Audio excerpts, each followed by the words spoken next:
Welcome into McBride Stadium here on this Wednesday evening for today's game between the Richmond Jazz and your Hamilton Joes here on YouTube. Good evening, everyone. Luke Westpoli, Sam Newcomb alongside. Sam, the Joes get a big win on the road to start off their week yesterday against the Cincinnati Steam. They keep their momentum going from the tail end of last week.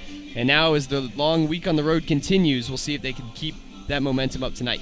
Yeah, they got the 16-1 victory. They got the 16-1 victory over the Ohio Bison, who are currently sitting in first place in the South Division. Then they get that off day Monday and then come out to Y'all's Ballpark last night and really put on a show in the first 3 innings. Their bats were hot. They got a couple across in that one, 5 across in the first 3 innings. They were able to get a couple more in the last couple 6, 7, 8, 9 innings. And, you know, the Joes really played well. And now they got to face the Jazz tonight here at McBride Stadium. The Jazz are really good at home. They are 5-1 at home. The Joes are 1-2 against the Richmond Jazz this season. And the Jazz were red hot last week, but they lost last night in a tough one against the Xenia Scouts, losing on a walk-off double. So should be a fun one tonight. And Casey Grimm's on the mound for the Joes, and should be a fun one. Yeah, so we will await the first pitch here. We'll go through our Joes lineup. Batting first and playing center field. Back in the starting lineup, Logan Castleman. Batting second and playing left is John Sanjul. At first base is Leighton Banjoff. He bats third. In the cleanup spot, the catcher Sammy Sass. Luke Arnold, the shortstop, bats fifth. Tyler Henriquez, the third baseman, bats sixth. Victor Valderrama, the right fielder, bats seventh. Cole Becker moves over to second base and bats eighth. And Dalton Miller will DH and round out the lineup. Castleman will step in. On the mound for the Richmond Jazz today is Dom Anderson as the first pitch is popped up and out of play by Castleman. Anderson, freshman, going to Eastern Michigan, originally from Williamsburg, Indiana. 0-1 pitch is on its way. Castleman grounds this one to short. It skips up, and the play is made over to first by Cale Chatham. So there's one away here in the first. Yeah, Dominic Anderson on the mound. Going to be playing his ball at Eastern Michigan next spring. Just graduated high school. Good crowd on hand rooting for him today.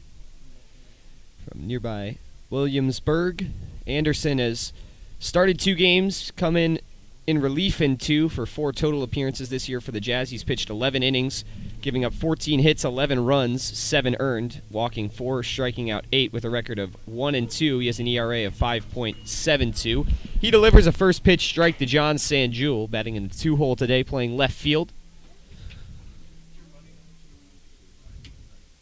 0-1 pitch to the man from Columbia is hit high in the air out of play on the left side.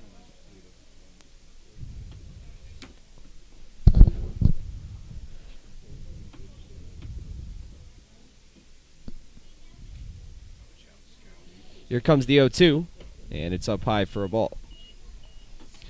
Sanjul struggled to start the season, but his bat's really come alive as of late. He's batting .226, 10 for 31 this year. But he swings and misses on that one, and that's strike 3.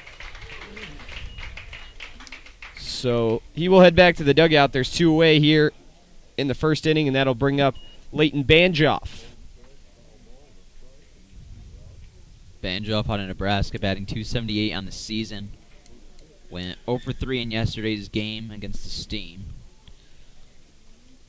Yeah, he struggled a little bit in that one and also struggled a little bit in the tail end of Sunday's game.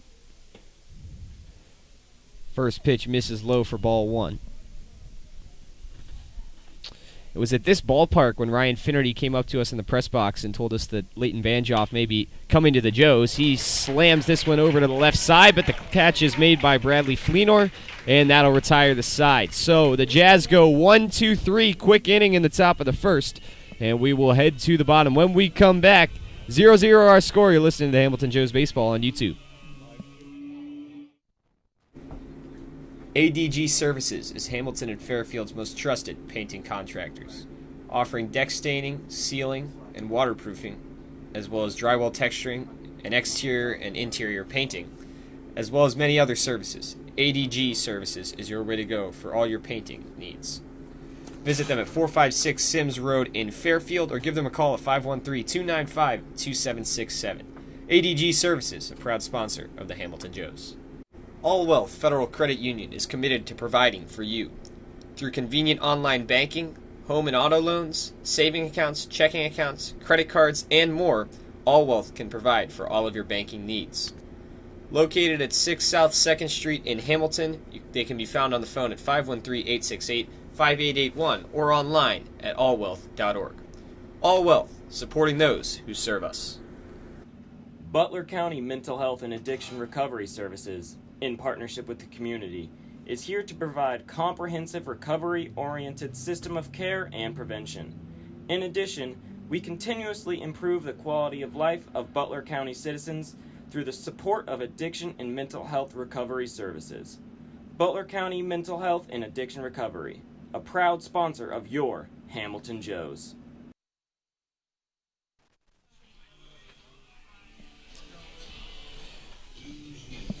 Back here at McBride Stadium for the bottom of the first, the Joes retired in order in the top of the inning, so the Jazz will come up to the plate. On the mound today for the Joes, Casey Grimm out of Wright State.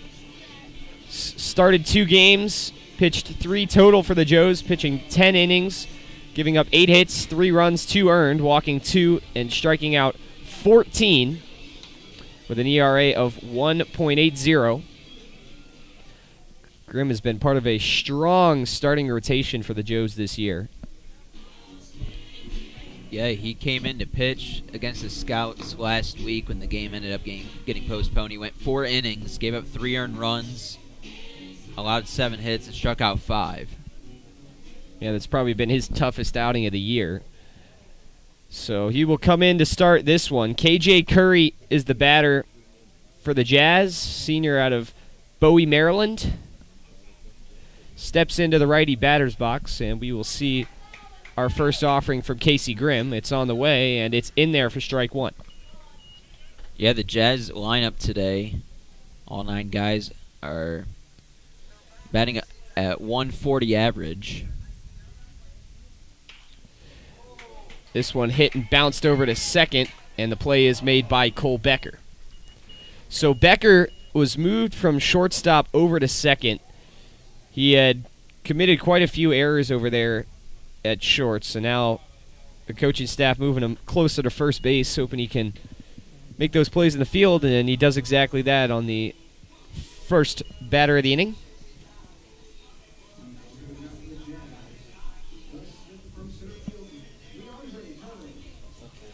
So that'll bring up Leandre Turner, the center fielder. Turner, member of the Marshall Thundering Herd, steps in. Wouldn't be surprised if we see a home run today. Wind is blowing straight out. Yeah, we saw all kinds of them in BP, and especially down the lines here at McBride Stadium. 323 in left, 311 in right. If you can pull the ball, you can definitely hit one over the fence. We saw for the first time, at least I've seen in BP in our 2 times here, players hitting it over the second wall as this one is lined into left field. It'll get down for a base hit. So Turner is aboard with a 1-out single. Cale Chatham will come up. Chatham has been pretty successful against Joe's pitching this year.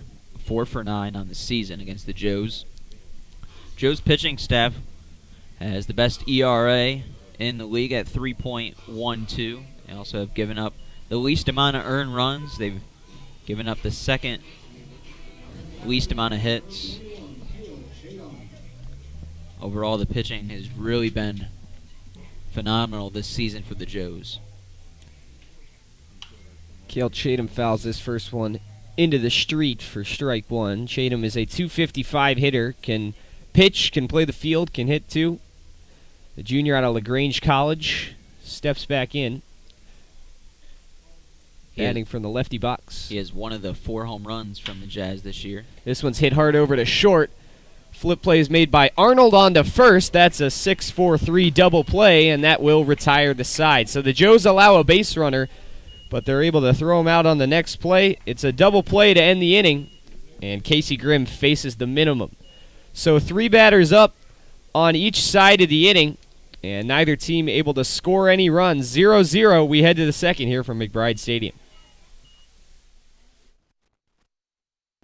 Bridgewater Falls offers guests a unique shopping experience with more than 30 shopping destinations, including Target, JCPenney, Ulta, Best Buy, Michaels, Dick's Sporting Goods, and many more. Bridgewater Falls also has a wide variety of delicious dining destinations. From burgers to pizza to sushi, experience all the flavors of Bridgewater Falls. Bridgewater Falls is located just off the Butler County Veterans Highway, Ohio 129, at the corner of Princeton Road and Bypass 4. Come experience a great shopping, dining, and services in the heart of Fairfield Township, Ohio. At Brown Dawson Flick Funeral Home, we don't just care for the recently departed. We serve those who held them most dearly. Our families have known since 1935 that they can count on our honest and respectful staff to provide only the highest level of service. The kind of service that you can't get just anywhere these days. We invite you to explore our site to learn more about Brown Dawson Flick Funeral Home at browndawsonflick.com, a proud sponsor of your Hamilton Joes. Sammy Sass will lead things off for the Joes here in the top of the second. Not much action in the first. These teams both tied at 0. Sass hits the first pitch up high and out of play. Sass had a home run over the left field wall yesterday in Florence at Y'all's Ballpark. It was hit really high in the air. Didn't know if it was going to get out, but it just kept carrying, and was the second home run of the year for the Joes. He fouls this one off, and it hits off the roof over the stands here. So he falls behind quickly 0-2. He had a double and a home run yesterday, so he was good at the plate. But he chases this one and maybe got a piece of it, but nonetheless caught by Chandler Skelly behind the plate. So a 3-pitch strikeout for Dom Anderson, who's looked pretty good through 4 hitters, and now Luke Arnold will come to the plate. Yeah, he pitched against the Joes on June 5th, went 4 innings, gave up 4 earned runs and 5 hits. So the Joes really hit him well back on June 5th, but struggling here early on in the opening at-bats. First pitch taken in there for strike 1 by Luke Arnold, who's playing shortstop today. Infield kind of shifted over a little bit, so Arnold moves to short. Becker moves to second. Swing and a miss. Strike 2.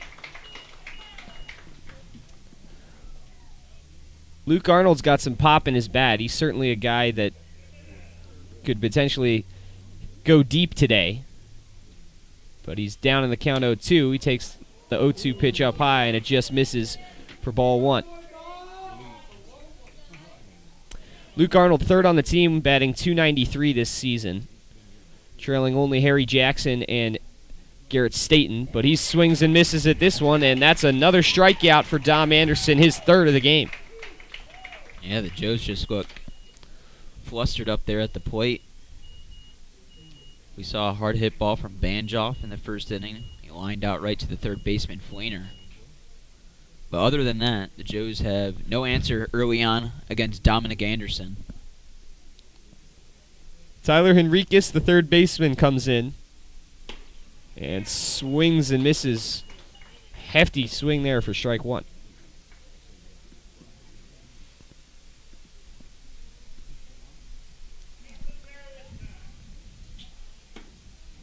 And he takes this second pitch just outside for ball 1. So the count even, 1-1. Henriquez is only 1 for 11 against Jazz pitching this season. And out in front of this one, he swings and misses for strike 2. Henriquez was 1 for 4 yesterday against the Steam. And 1 for 4 on Sunday against the Bison. Here comes the 1-2 pitch. And that one just misses. Tyler Henriquez holding his breath a bit on that one. That was close. But Michael Ingram behind the plate gives him an extra pitch to live on. 2-2 the count. Dom Anderson looking to strike out the side here. Here comes the pitch. Swing and a miss. Nice slider there from Anderson, and Henriquez goes chasing. 1, 2, 3. Anderson strikes out the side. Great inning from him, and he shuts down the Joes bats and gives his team a chance to take the lead in the bottom of the second. We'll see if they can do that when we come back. You're listening to Joe's Baseball on YouTube. Carefree Heating and Cooling is an AC service in Hamilton, Ohio you can trust. When you are looking for a quick AC repair in Hamilton, Ohio, turn to the professionals at Carefree Heating and Cooling. With a name for completing the work correctly the first time, you can rely on our quality service to get your AC system working like it should. When you need air conditioning fast, call us at 513-268-5164, or you can also contact us online at carefreeheatingandcoolingco.com. Joe's fans, Chatterbox Sports is your home for high school sports all across Butler County. For live events, exclusive interviews, podcasts, photos, and more, visit chatterboxsports.com. Also follow them on Twitter and Instagram at cboxsports. For over 130 years, Coca-Cola has been guided by a spirit of creativity, innovation, collaboration, and love of community. The next time you come to Foundation Field to watch a Hamilton Joes game, do yourself a favor and get yourself an ice-cold Coke. Coca-Cola, proud sponsor of the Hamilton Joes. Are you switching or looking for a new bank? First Financial.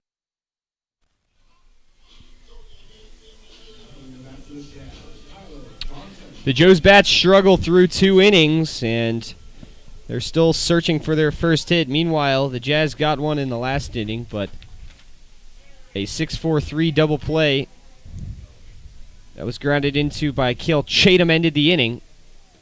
And so here in the bottom of the second, Tyler Johnson will lead off. He takes the first pitch on the inside corner for strike 1.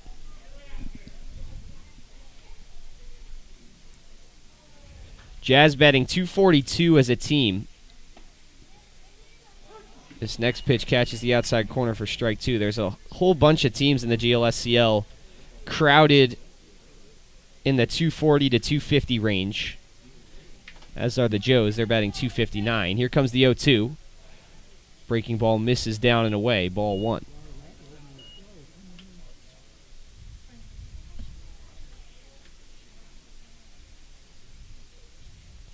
From the windup, 1-2, swing and a miss.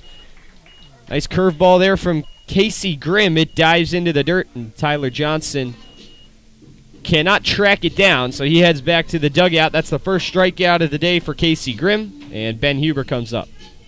Yeah, it was a good pitch from Casey, pulling the string on Johnson there for his first strikeout of the day. So that'll bring in Ben Huber, late addition for the Jazz out of Pendleton, South Carolina, plays at Limestone College. Takes the first pitch in there for strike 1. Huber batting .304 on the season for the Jazz with 8 RBIs. 6'3", 245 senior. Takes the second pitch in the dirt for ball 1. He's batting 2 for 11 against Joe's pitching. This is the first time Casey Grimm is pitching against this Jazz team.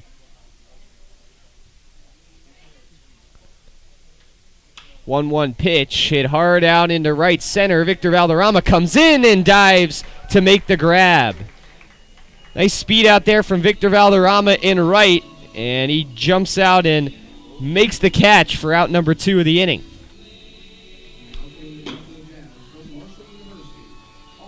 Yeah, great play by Valderrama there. Obviously, I didn't see it because I'm kind of blocked off here, so I just have to look at what everyone else is looking at on YouTube. And yeah, it was a nice play from Victor. Victor out there in right, returned to the lineup yesterday. Swing and a miss on the first pitch from Austin Deering. Out in front of it.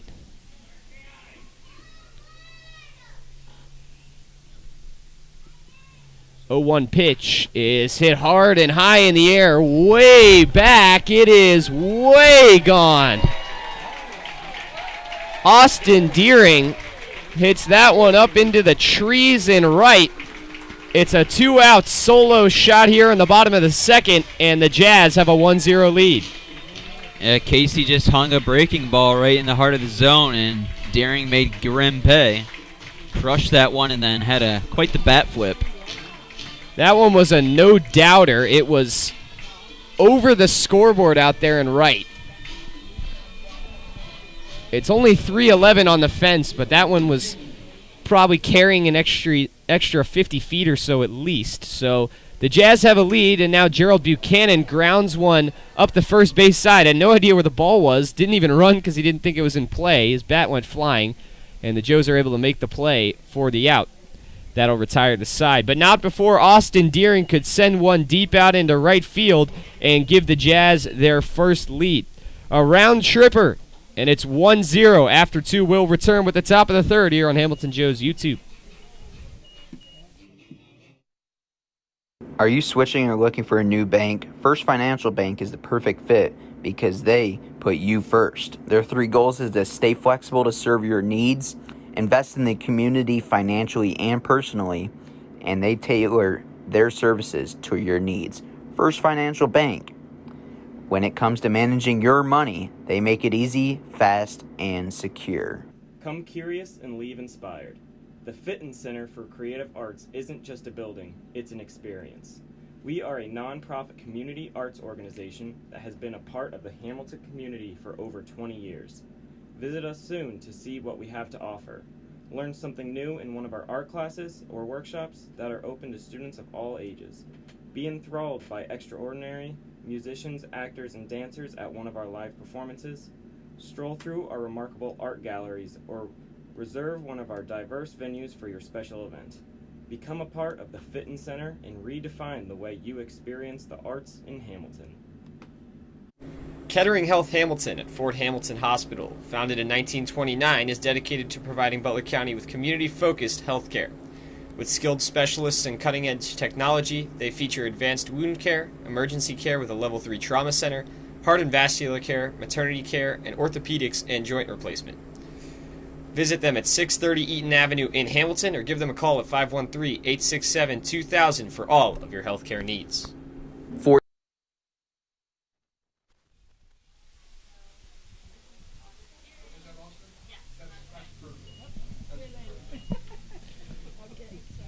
Back here at McBride Stadium in Richmond, the Jazz leading the Joes 1-0 after Austin Deering's solo home run in the bottom of the second inning. Victor Valderrama leads things off for the Joes here in the top of the third. Vic batting .238 on the season. Takes the first 2 pitches, both balls. Yeah, yesterday he reached base 3 times, a single, and then a walk and hit by pitch. Valderrama hits this one high in the air out of play on the right side.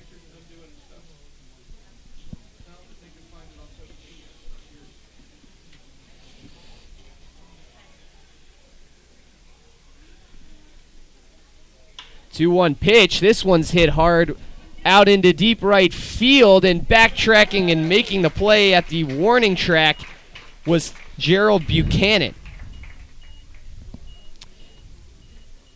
Warning track power there for Victor Valderrama. He needed about 15 more feet on that. Yeah, it didn't look like he even hit it that hard. It just carried in. The right field wall is just very short here at McBride Stadium. 311 down the line. We saw one opposite field home run for the Joes this season. And this one's hit hard into the left center gap, and it'll get down and one hop the wall. It's Cole Becker. He turns around first, heads for second, and he's in there safely. So a double for Cole Becker with one out. And there's a runner in scoring position for Dalton Miller, who looks to tie things for the Joes. First base runner and first hit there from Cole Becker, attacking the first pitch delivery from Dom Anderson.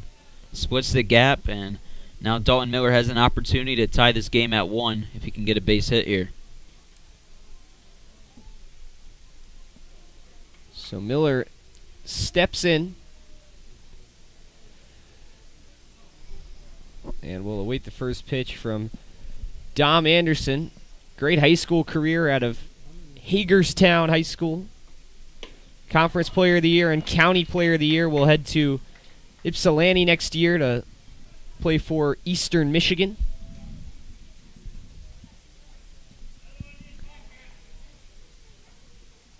Yeah, and he has a good crowd here cheering him on at McBride Stadium tonight. Yeah, got a big cheer from most of the fans here that was significantly louder than anyone else who was announced back during introductions. Miller fouled this one off to the left side, so the count is 0-2. Logan Castleman is on deck.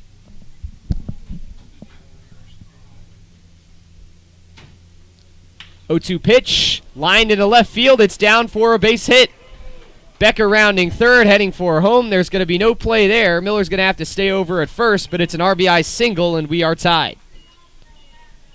So after the Joes were retired 7 straight, Cole Becker and Dalton Miller, the 8-9 hitters, get the Joes on the board. Dalton Miller has done a heck of a job in that 9 spot, especially as of late this year for the Joes. So that'll bring in Logan Castleman. We've mentioned his struggles. His average slipped from second on the team, well over 300, now down all the way to 270. He takes the first pitch up high for ball 1. Castleman hasn't gotten a hit since June 13th. This one's hit hard out to left, though. Going back, it's off the scoreboard. There you go. That's one way to end your Yeah, how about a way to end a hitting streak there from Logan Castleman. He crushes this one, a line ball out to left center. And we see our second home run of the game. It's a 2-run shot, and the Joes lead 3-1. Yeah, that one was crushed. This one exited the park in a hurry and then put a dent over there in the scoreboard. Castleman's first homer of the summer, and I was just about to mention how he was 0 for 15 in the last couple games without a hit. I said he didn't have a hit since June 13th. Very next pitch, he puts one over the fence. Castleman was so good for the Joes early this season, and he's able to get a home run there. This one's grounded over to second by Sanjul, and the play is made for the second out.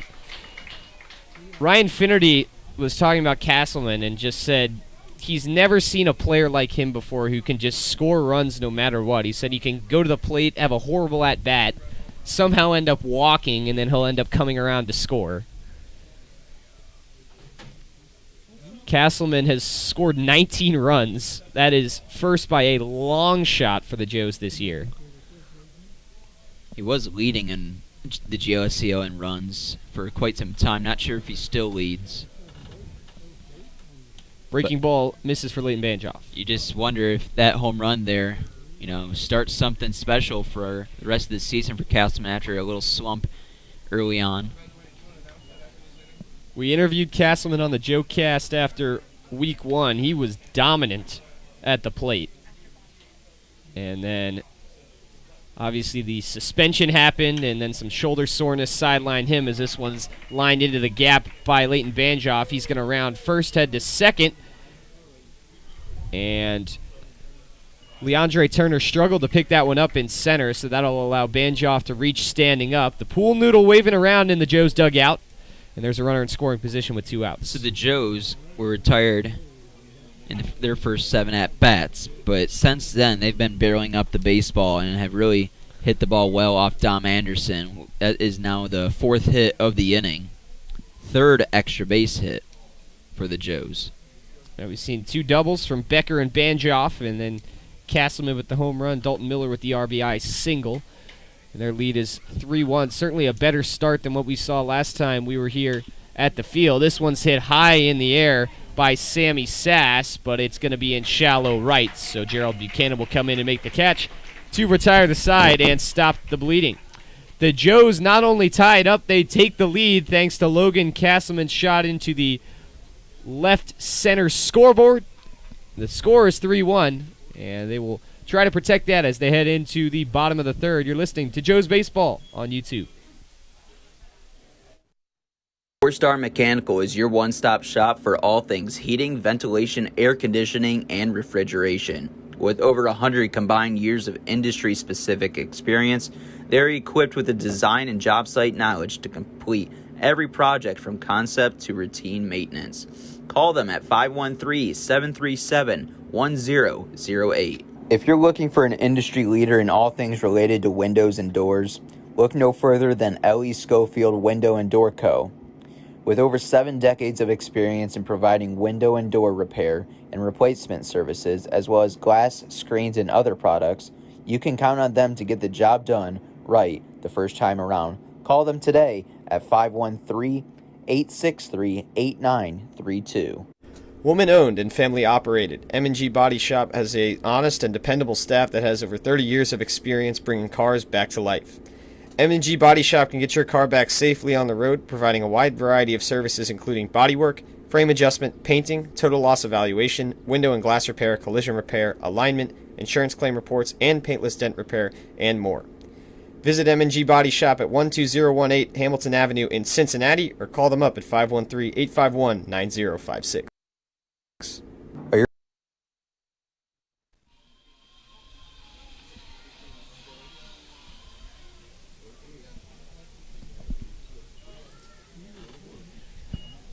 Back here from McBride Stadium, the Joes leading the Richmond Jazz by a 3-1 score.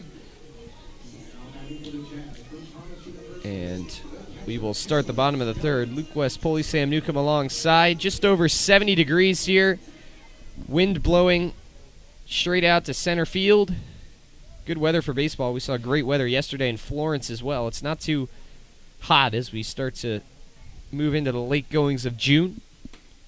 Yeah, who would have thought that? Late June in southern Ohio area. We're in Indiana today, but still, you don't get many days like this in late June. Yeah, last week it was pretty hot during the homestand in Hamilton, especially on a couple of the days in midweek, but it's really cooled down over the past couple of days. 2-0 is the count to Chandler Skelly, the catcher and 8-hitter, who's leading things off. That's a nice breaking ball from Casey Grimm that's in there for strike one. Skelly, the brother of Richmond Jazz manager Michael Skelly, out of Thomas University, swings and misses at this one for strike two. See if the Joes can hold this lead up 3-1. Casey Grimm looking for his first win of the summer for the Joes. He's 0-0. 2-2 pitch. In there, strike three. So Casey Grimm, after falling behind 2-0, comes back with 3 straight strikes and retires Chandler Skelly looking. That's his second strikeout of the day. Yeah, Skelly's really struggled this year. 1 for 23 entering that at bat, so make it now 1 for 24 on the summer. Now the 9-hitter Bradley Fleener will come up to the plate. Fleener playing third base with his green wooden bat. Fouls this one up and into the road. We've seen many unique bats from the guys. I don't think there's anyone on this Joes team that really has a cool-looking bat. They're all kind of either a color of whatever wood they're made of or black. No fluorescent colors. I'm a fan of those myself. This one is hit high in the air as it is making its way over to the line. Tyler Henriquez came over from third, and he made the catch. Wow, I thought that one was getting out of play. Yeah, Henriquez was tracking it down the whole way. And it just stayed in play. As we mentioned, the wind is blowing straight out to center field, so the wind probably helped that one from staying in the ballpark. And Henriquez was able to go over and make the grab for out number 2. Made it right next to the Joes dugout. Now with 2 away, that'll bring up KJ Curry, the top of the order, who grounded out to second in his first appearance at the plate. Curry batting .250 coming into today's game. Appeared in 13 games for the Jazz this season. Takes the first pitch. Good frame job behind the plate from Sammy Sass at strike one.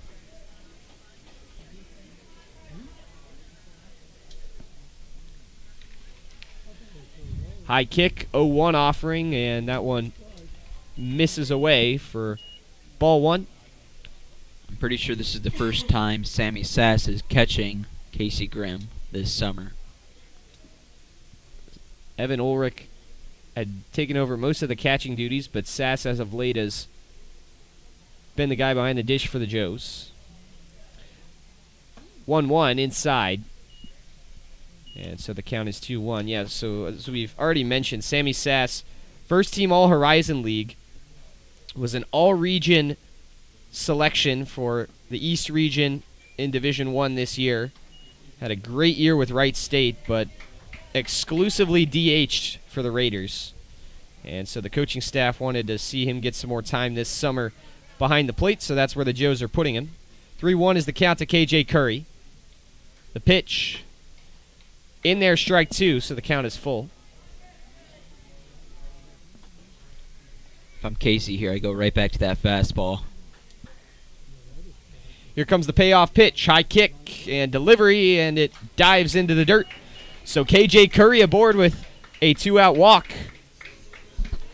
Leandre Turner, who has one of the 2 hits in the game for the Jazz with a single back in the first, comes to the plate now.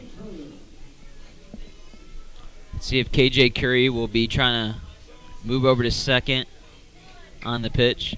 The Jazz only 17 stolen bases on the season, which is 13th in the GLSCL. They're 17 for 22 when trying to swipe a bag on the base paths. Curry's got a decent lead, and he's leaning, but he's not going to go. First pitch misses up and away for ball 1.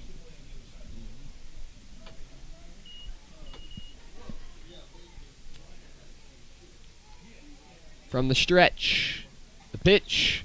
This one hit high in the air. Castleman's going to have to come in to make the play, but he will secure the ball, and that will end the inning.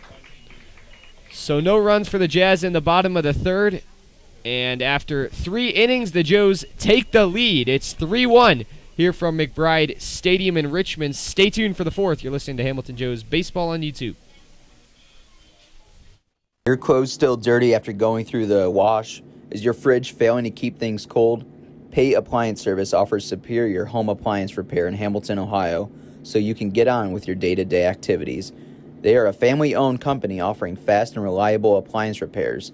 Their skilled service technicians work on a wide variety of brands and home appliances, providing quality repairs on everything from dishwashers to microwaves. Go to their location at 780 South Martin Luther King Jr. Boulevard or contact them at 513-285-3519. Pfefferly Tire and Auto is your car's home for all of its needs. Whether you just need a quick oil change, a repair, or you're in the market for new tires, Pfefferly will get it done with professionalism and honesty. And with convenient locations in both Fairfield and Hamilton, there's always a place nearby. Planet Fitness strives to create a workout environment where everyone feels accepted and respected. That's why at Planet Fitness Hamilton, Ohio, we take care to make sure our club is clean and welcoming, our staff is friendly, and our certified trainers are ready to help. Whether you're a first-time gym user or a fitness veteran, you'll always have a home in our judgment-free zone.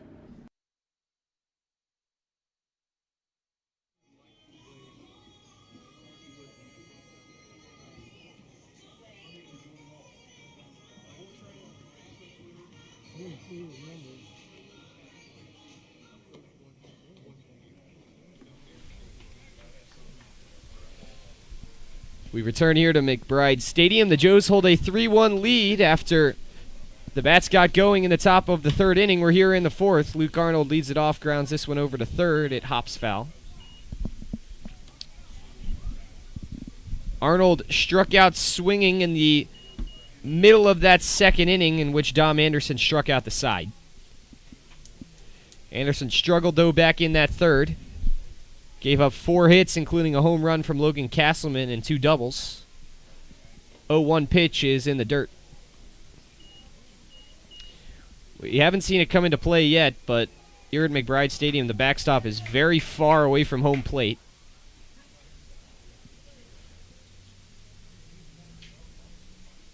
One the count. Here comes the pitch. And check swing. And they appeal over to first. Arnold went around. So 1-2 is the count. Arnold trying to avoid back-to-back strikeouts in his 2 at-bats this evening.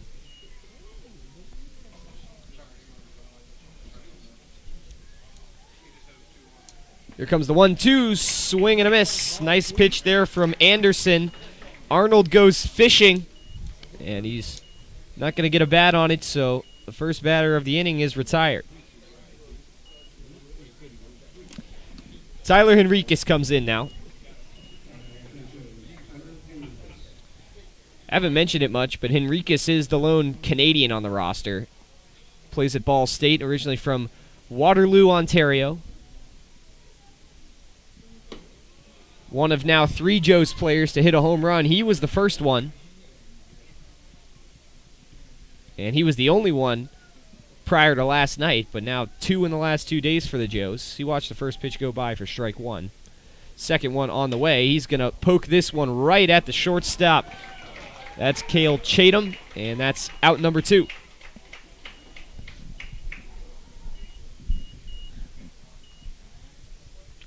So now Victor Valderrama comes in. Hit one to the warning track in right back in the last inning. That started things off, but the Joes would recover from that as the hit parade began on the very next batter, and Cole Becker, who's standing on deck right now. First pitch to Valderrama, misses down and away for ball 1.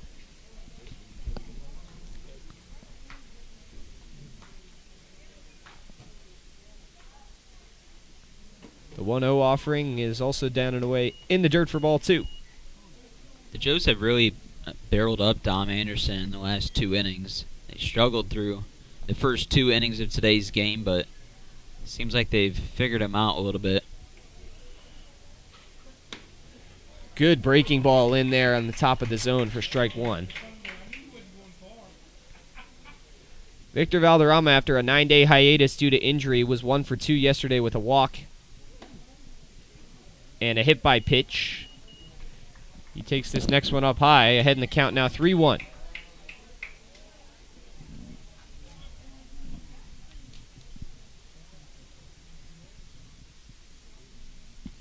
Here comes the pitch. Grounder over to short. Caught by Chatham, over to first. Ben Huber makes the tough play, and that'll retire the side. So after a tough third inning, Dom Anderson's able to get back to his 1-2-3 ways. Joe's retired in order, and our score still stands at 3-1. We'll return shortly here from McBride Stadium in Richmond. Stay with us.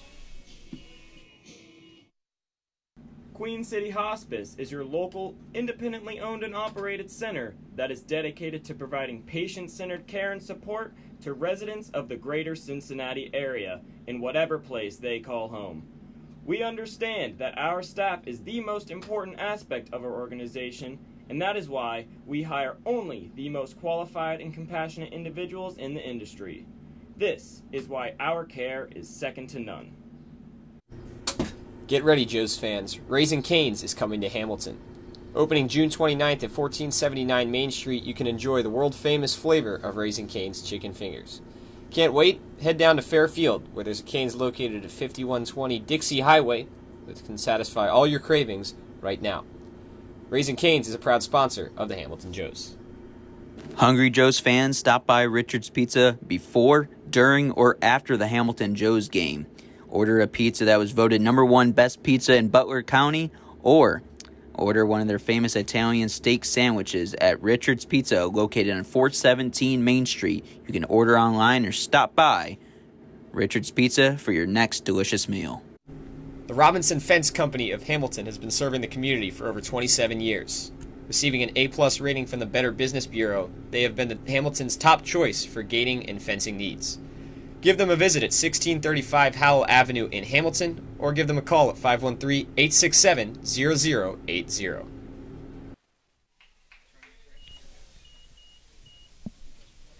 Casey Grimm back out for his 4th inning of work here from McBride Stadium. His Hamilton Joes team is leading the Richmond Jazz by a 3-1 score. Leading off is Cale Chatham, who ended the last inning with an infield assist. Takes the first pitch for ball 1.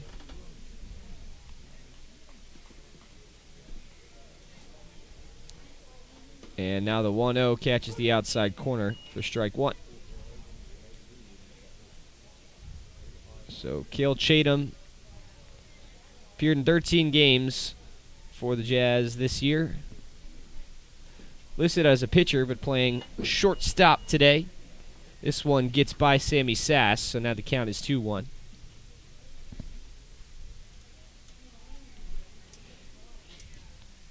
Cale grounded into a 6-4-3 double play back in the first inning. That ended the bottom of the first. 2-1 pitch, check swing, and that was not too far, so he'll take ball 3.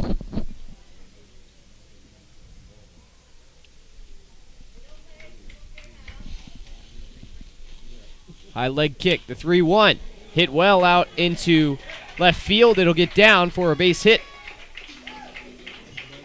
Chatham takes a long round over at first, but he's going to step back, and he's aboard with a leadoff single.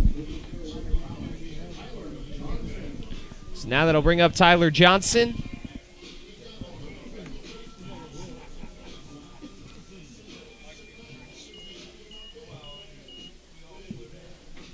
Member of the Coastal Carolina Chanticleers.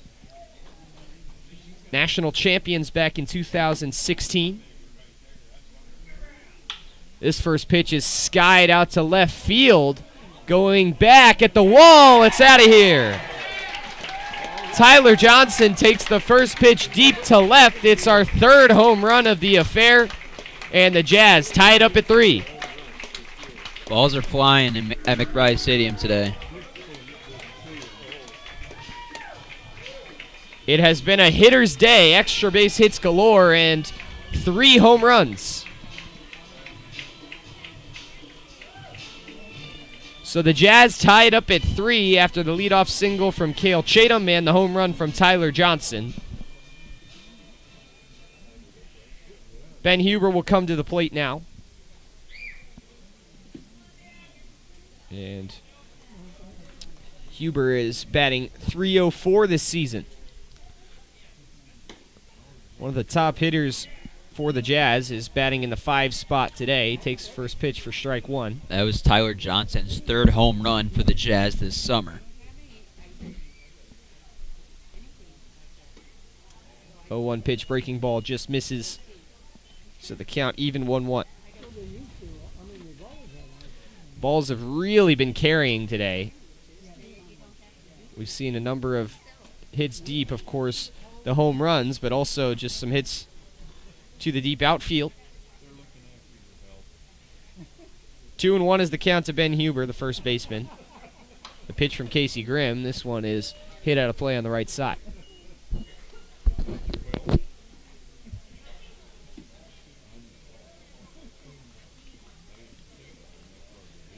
Jazz averaging 5.8 runs per game. They've already got 3 through 4 innings here, but a nice pitch there from Casey Grimm. And Ben Huber watches it go by, and that's strike 3.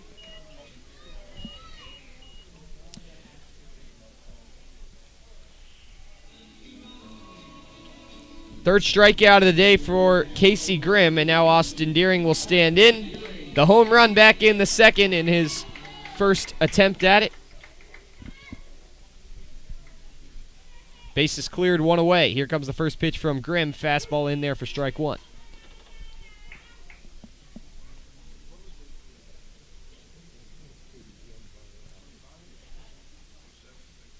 And the second one just misses the outside corner. 1-1 is the count.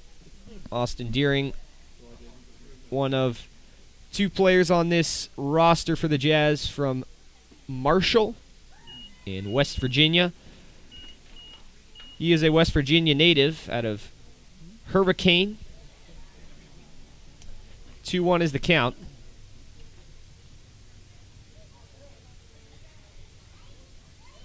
And he will step back in. Batted 4 for 21 for the Thundering Herd this season. Fouls this one off to the backstop. So now the count is 2-2.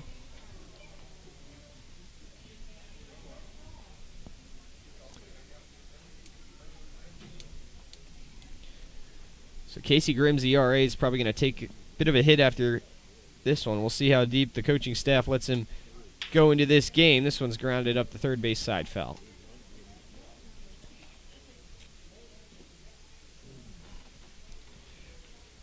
Grimm has only given up 4 hits, but 2 of them home runs.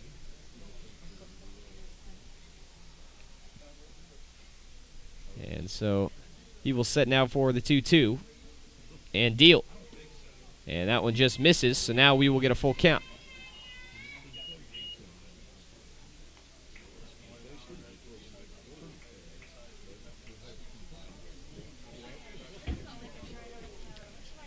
So with one away here, Austin Deering faces a full count. Here comes the payoff pitch. Fouled off.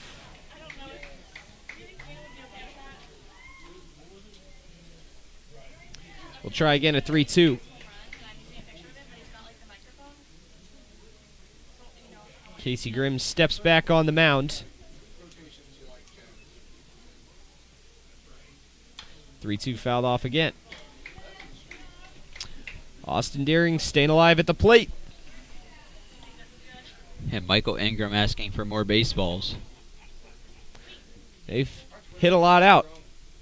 Not only over the fence in play, but over the fence out of play on foul balls. We've seen a lot.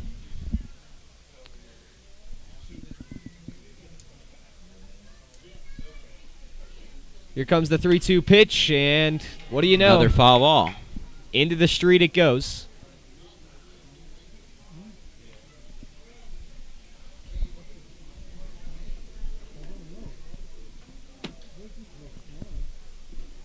Swing and a miss there, strike 3. Austin Deering heads back to the dugout. That's back-to-back strikeouts for Casey Grimm, and there's 2 away here in the 4th. A good response from Casey after giving up a single and home run to start the inning. He's gone on to strike out the next 2 Jazz batters. Gerald Buchanan comes in now. Broke his bat in his last at-bat. Yeah, that top part of it went flying. He grounds this one up third base side. That one is just fair, and it will get way out into the outfield. He's turning around first, heading for second. He slides in there safely. There's no play, and Gerald Buchanan into scoring position with a 2-out double. Yep, just got ahead of that one and grounded it down the line. Enriquez had no chance at stopping that one. So that brings in Chandler Skelly. Jazz came into the game tonight with 28 extra base hits, which was 3rd in the GLSCO. And they already have 3 through not even 4 innings just yet. If you like hitting, this has been a fun game to watch thus far. First pitch misses to Chandler Skelly for ball 1. Skelly is 1 for 24 this year. He's really struggled.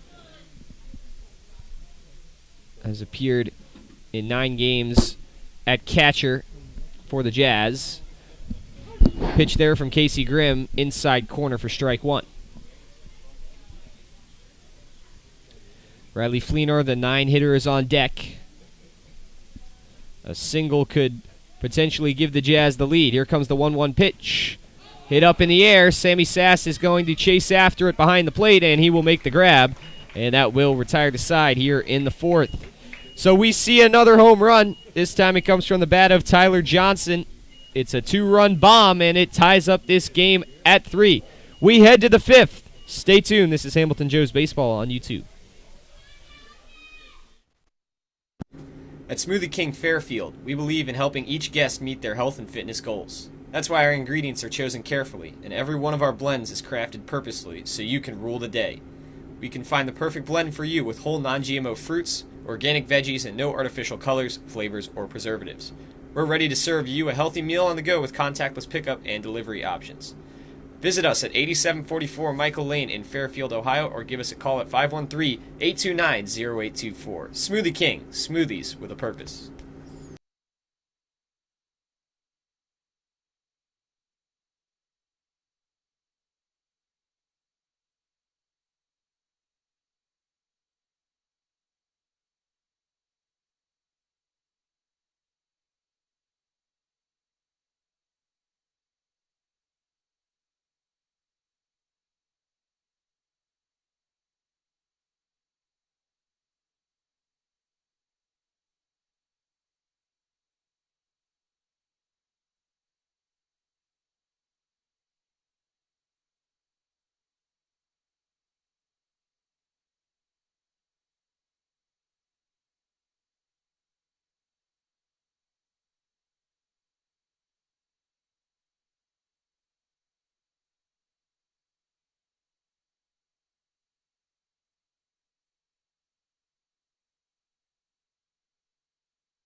Story Point Fairfield.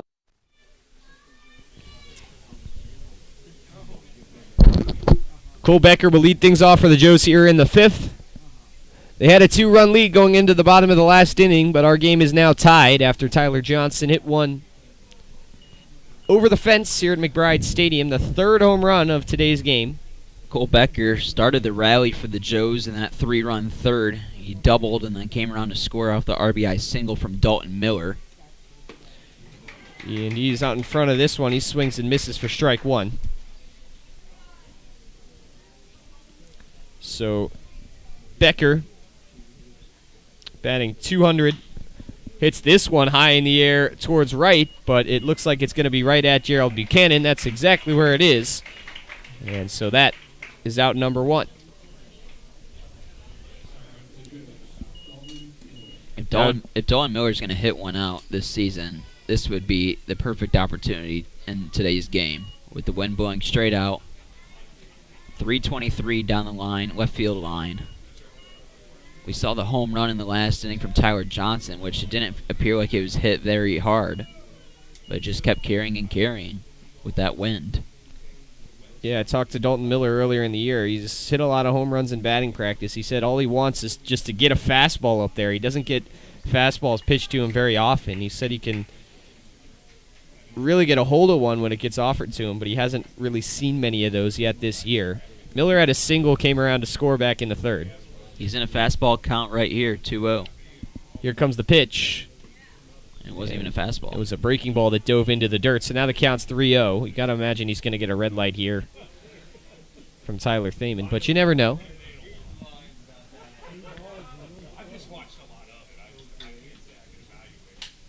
Here comes the pitch. He thought about swinging. Instead, he's going to decide to take, and it's a get-me-over strike in there from Dom Anderson, so the count now is 3-1.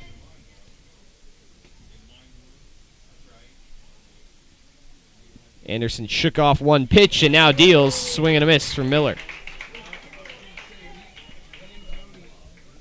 The count is full after being 3-0. Here comes the pitch. Swing and a miss from Miller. He will go over to first, but Skelly will make the play. So Dominic Anderson battles back after pitching 3 straight balls to start the at-bat. He goes 1-2-3 with strikes on Dalton Miller, and there's 2 away here in the 5th. Yeah, Dalton Miller swung at ball 4 that was low and outside in the dirt. Dom Anderson's done just fine. It was just that 3rd inning that he had a hiccup. Since then, he's gone. First inning, he went 1-2-3. Second inning, 1-2-3. Fourth inning, 1-2-3. And so Castleman was plunked up high there. He flinched away from it and took the shot. It looked like on the shoulder. He looks to be okay, so that's a good sign. But yeah, as you were saying, Sam, Anderson 1-2-3 in the 1st, 2nd, and 4th. Just the hiccup in the 3rd. But now he's not going to go 1-2-3 in this one as Castleman gets on base. And you know what? That's part of his game, getting hit. He just gets on base in any way he can. Yep. It may not be through the hit necessarily all the time, but Castleman just finds a way. He's over there on first with 2 outs. John Sanjul at the plate. A grounder that hits off the glove of Anderson. This is going to be a tough play at short, and the throw gets away from Ben Huber at first. Both runners will advance 90 feet. 2nd and 3rd now for the Joes.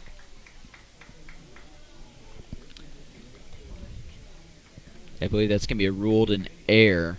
Yeah, that one clipped off the glove of Dominic Anderson and then rolled on the infield grass. The infield grass here at McBride Stadium is really thick. The ball really dies when it rolls on it, and so Cale Chatham over at short had to charge in pretty hard. It was going to be a tough play over to first, but Ben Huber wasn't able to hang on a throw that was a little bit off the mark, and it ended up getting by him. So Sanjul reaches with 2 outs and advances to second. Castleman in on third, and now Leighton Banjoff can give the Joes the lead again, but a good breaking ball to start the at-bat from Anderson. Banjoff's 1 for 2. He doubled with 2 outs in the 3rd inning. He's hit both balls really hard when he's put it in play. Let's see if he can get a 2-out single here. Check swing there. The appeal or no appeal rather. He did go around. It looked like he did. So Banjoff is now down 0-2. So he's going to have to battle here with 2 outs. Banjoff 1 for 2 on the day. So we'll get a new baseball. Banjoff batting .278 this season.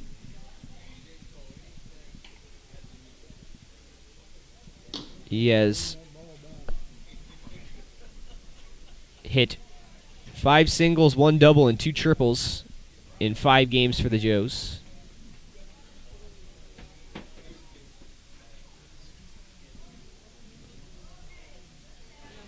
The 0-2 pitch, this one popped up for side, and it is right at Ben Huber.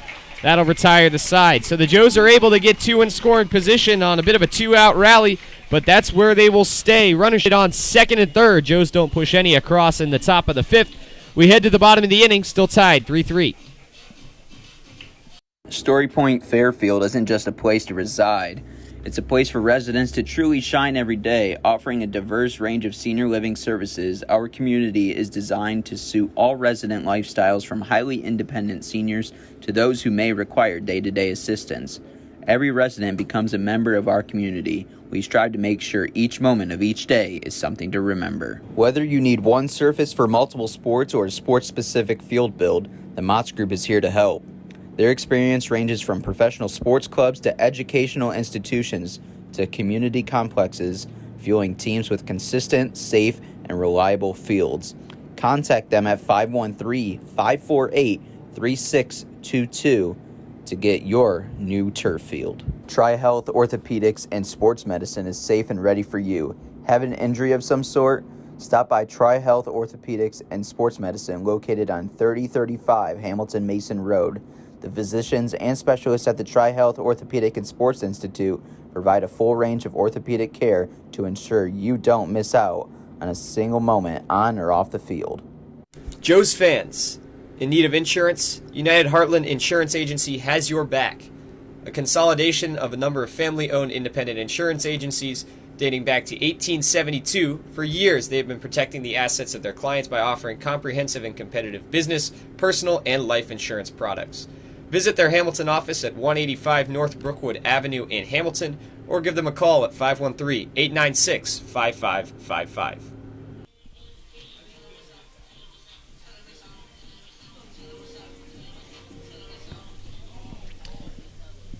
Bradley Fleener will lead things off for the Jazz. They tied things up in the bottom of the last inning. 3-3 is our score. Casey Grimm is still on the mound for the Joes. He delivers a breaking ball in there for strike 1. Fleener batting in the 9 hole today, playing third base. He fouls this one off, and it rolls to the backstop, so the count is 0-2. Fleener, third to last on the team in average, batting just 135 this year, has appeared in 11 games.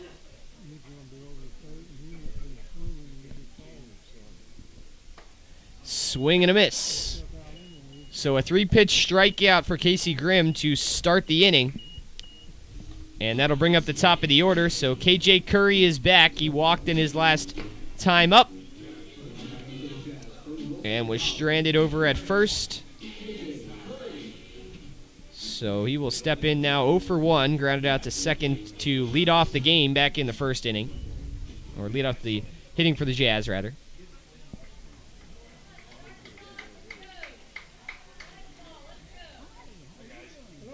From the wind-up, Grimm delivers the first pitch. This one is hit. Bit of a looper, foul territory. Banjoff went over to make the catch, but he couldn't do it. It was a tough play for him. He was looking kind of over his shoulder and trying to make the play that way, and he ended up tripping and falling right as that ball got to him. So just a foul ball. The count is 0-1 to KJ Curry. Curry, an on-base percentage this year of .500.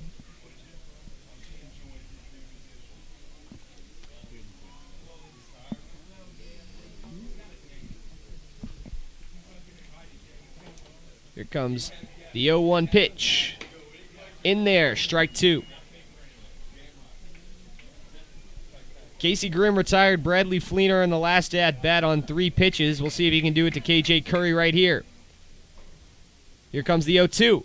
Swing and a miss. Another 3-pitch strikeout. Casey Grimm done well in his 5th inning of work, and there's 2 down. Strikeout number 6 for Casey. Trying to get his first 1-2-3 inning of the day. He faced a minimum 3 batters back in the 1st inning, but did give up a single to Leandre Turner, who steps up to the plate right now. Turner singled back in the 1st inning and flew out to Logan Castleman in center field in the 3rd.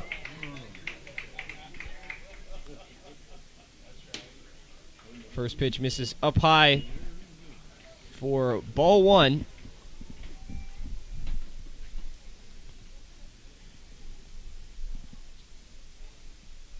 Second pitch on the way, that one in there for a strike. Leandre Turner did not play this year for Marshall. Out of Southfield, Michigan. 1-1 pitch, and that's strike 2. Casey Grimm can strike out the side here. Dom Anderson did it to the Joes back in the 2nd inning. He's looking to do it here in the 5th. 1-2 pitch. And that one bounces before home plate. Sammy Sass keeps it in front of him. It doesn't matter because there's no one on base, but now the count is 2-2.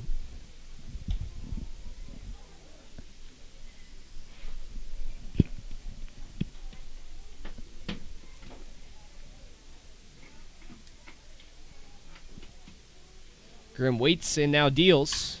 This one hit hard out to right field. Valderrama's backtracking towards the line, and that one goes foul.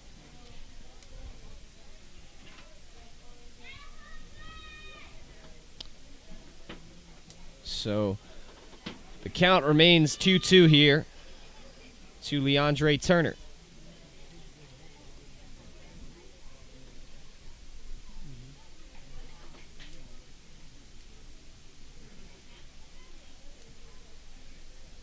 Here comes the pitch, check swing, and Turner went around.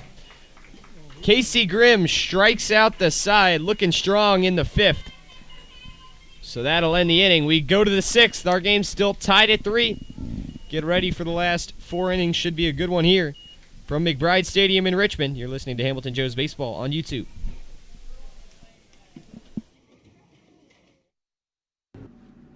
The Greater Miami Valley YMCA. When communities get better, the world gets better. Discover how we positively impact the nation and how you can help us, one neighborhood at a time. The Greater Miami Valley Y, your local stop for building a healthy spirit for mind and body for all. The Casual Pint is a community and neighborhood craft beer spot located in Hamilton that provides a vast selection of the best craft beers the region has to offer. They also offer a great selection of food options from appetizers to entrees, so if you just need a snack while you socialize or want to enjoy lunch or dinner, they have something that will hit the spot. Go online and order at hamilton.thecasualpint.com or go to their location located on 130 Riverfront Plaza. That is 130 Riverfront Plaza in Hamilton, Ohio. Proud sponsor of the Hamilton Joes.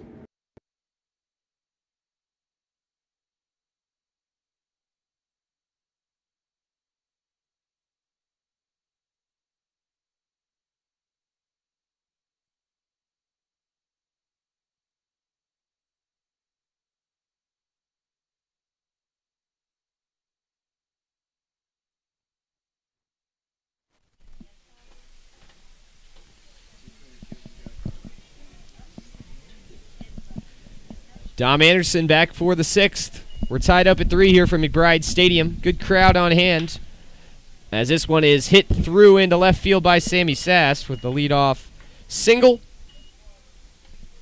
So Sass gets his first hit of the day. He's now 1 for 3. Good start to the inning. Sass attacked on the first pitch, got it through the left field. And now Luke Arnold, who struggled today at the plate, has struck out twice, trying to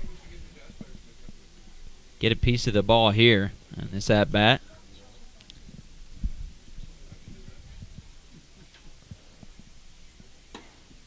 Luke takes the first pitch in there for strike one. Third on the team in average at 293 with 10 RBI. That's his big number in the stat category. He leads the team. 0-1 pitch. That one just misses high for ball one.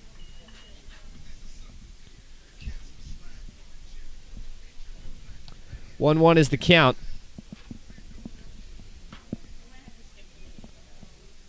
From the stretch, here's the pitch, and it's a breaking ball with a whole lot of movement on it. It dives into the strike zone, so the count is 1-2. Arnold has to battle here. Don't want to go down and on strikes again. It would be his third time. He has to just shorten up his swing here. 1-2 pitch, and he does just that. Oh, and a nice play over there. It's short. They get one, and they cannot get two. Cale Chatham with a web gem over there at short. That looked like it was going to get into the outfield, but he reached up and made the improbable catch and was able to get the lead runner. So Sammy Sass is retired. Luke Arnold reaches on a fielder's choice, and there's one away here in the sixth. Yeah, that was a really nice play at shortstop by Chatham. Chatham made a good play on the backhand, on the hop.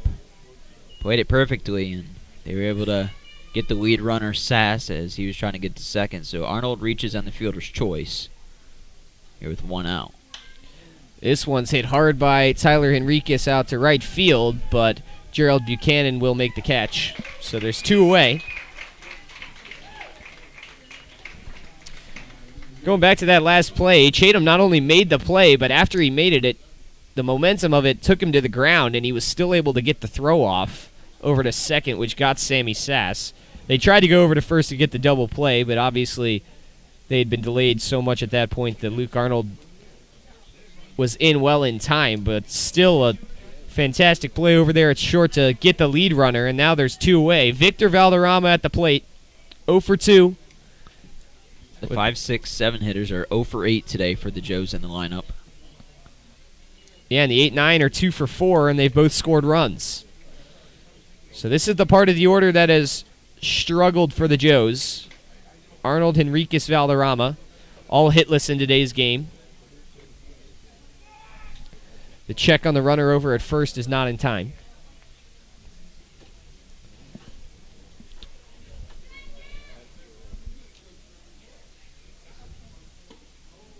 Slider there that curls outside for ball two.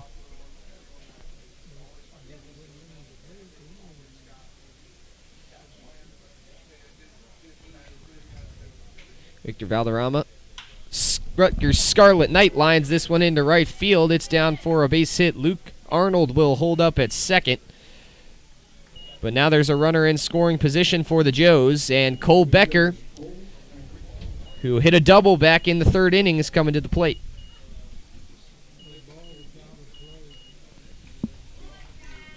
Nothing going on in the Joes' pen, so Casey Grimm will probably be back out for his sixth inning of work. Big opportunity here for Cole Becker, though, to potentially give the Joes the lead. Started 45 games this year, had 22 RBI for the Moorhead State Eagles. Swings and misses at a chase pitch there from Dom Anderson for strike one.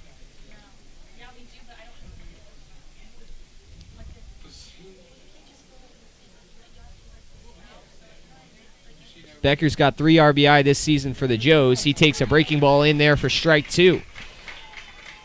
If I'm Dom Anderson here, I go right back to the ball in the dirt. We've seen many Joes batters chase. We've already seen Becker chase at one during this at-bat. Here comes the 0-2 pitch. This one lined over to short right at Cale Chatham. He'll make the grab, man. That'll end things here in the top of the sixth. So Dom Anderson had a couple balls hit pretty hard off him, allowed 3 base runners, but the most important thing, a goose egg on the scoreboard. The Joes strand 2 on the base pads, and our game is still tied at 3. We'll go to the bottom of the sixth when we return. You're listening to Joes Baseball on YouTube. ADG Services is Hamilton and Fairfield's most trusted painting contractors, offering deck staining, sealing, and waterproofing, as well as drywall texturing and exterior and interior painting. as well as many other services. ADG Services is your way to go for all your painting needs. Visit them at 456 Sims Road in Fairfield or give them a call at 513-295-2767. ADG Services, a proud sponsor of the Hamilton Joes. All Wealth Federal Credit Union is committed to providing for you. Through convenient online banking, home and auto loans, saving accounts, checking accounts, credit cards, and more, All Wealth can provide for all of your banking needs. Located at 6 South 2nd Street in Hamilton, they can be found on the phone at 513-868-5881 or online at allwealth.org. All Wealth, supporting those who serve us. Butler County Mental Health and Addiction Recovery Services, in partnership with the community, is here to provide comprehensive recovery.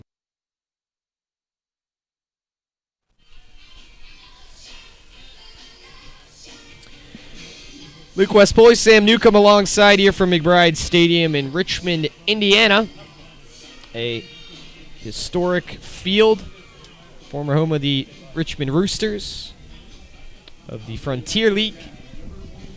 Good crowd on hand, a lot of sporting purple and gold supporting Hagerstown alum Dominic Anderson on the mound for the Jazz, but they'll get to hit here in this half of the inning. Cale Chatham will lead things off.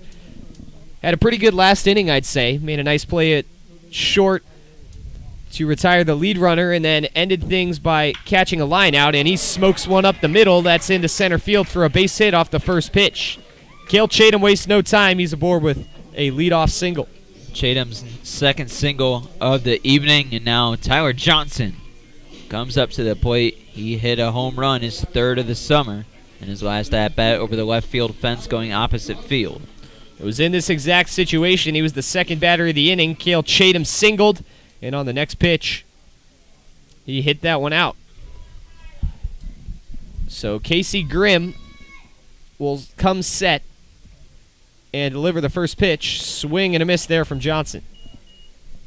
Yeah, Johnson's been a really good bat in this Jazz lineup. Came into today's game batting .447, had 2 home runs, and then added one to that tally, making it 3 back in the 4th inning. Casey Grimm will check on the runner.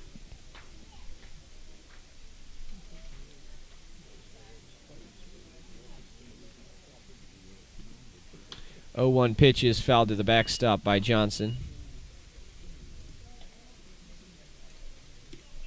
So now if you're Casey Grimm, you have him. You have Johnson right where you want him, 0-2. Make sure you don't leave one over the plate.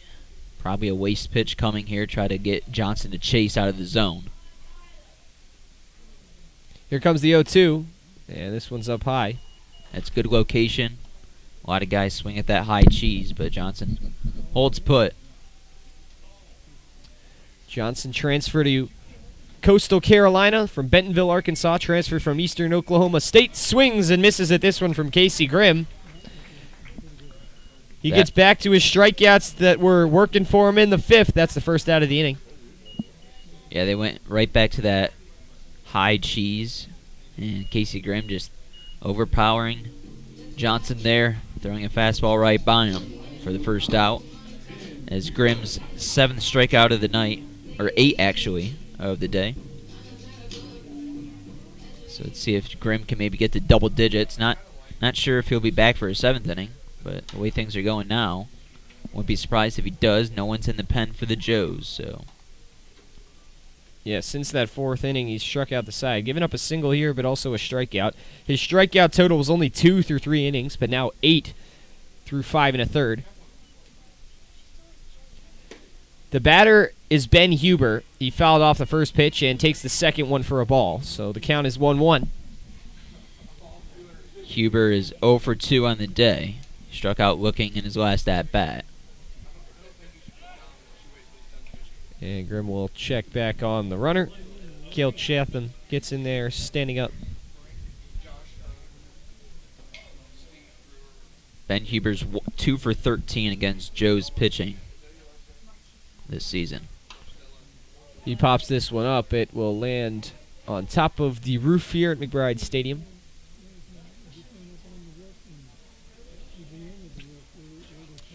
The count is 1-2. Chatham will get a signal from his third base coach, and now Casey Grimm will step back on the mound. So we'll keep an eye on him over there at first. Only about one step off the bag right now. Casey Grimm comes set and fires. This one hit in the air. It is out of play.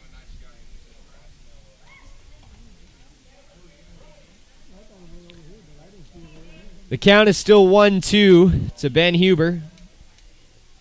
0 for 2 today, flew out to right field. Victor Valderrama made a great catch on him and then struck out looking in the fourth. 1-2 pitch inside. Just missed there. Michael Ingram behind the plate looked to his left but didn't give the punch-out signal, so the count is 2-2. Here comes the pitch. This one grounded up third base side. Henriquez trying to get the lead runner. I believe they do. They go over to first, and Huber is in there well in time, but they did get the lead runner, so there's 2 outs here in the inning. Nice play over there at third by Tyler Henriquez to catch that one near the base of his glove, and there's 2 away here in the inning. Yeah, and a good job by Cole Becker, who went over to second to get the throw from Henriquez. It was a little low, and Becker had to scoop it off the dirt. But now 2 outs in the inning. Now you're facing another guy that put one over the fence, Austin Deering. Crushed it back in the second inning. Yeah, that was a no-doubter. Probably the farthest of the home runs that we've seen today, as the first pitch to him is in there for a strike. In his last at-bat, he struck out swinging. That was in the 4th inning.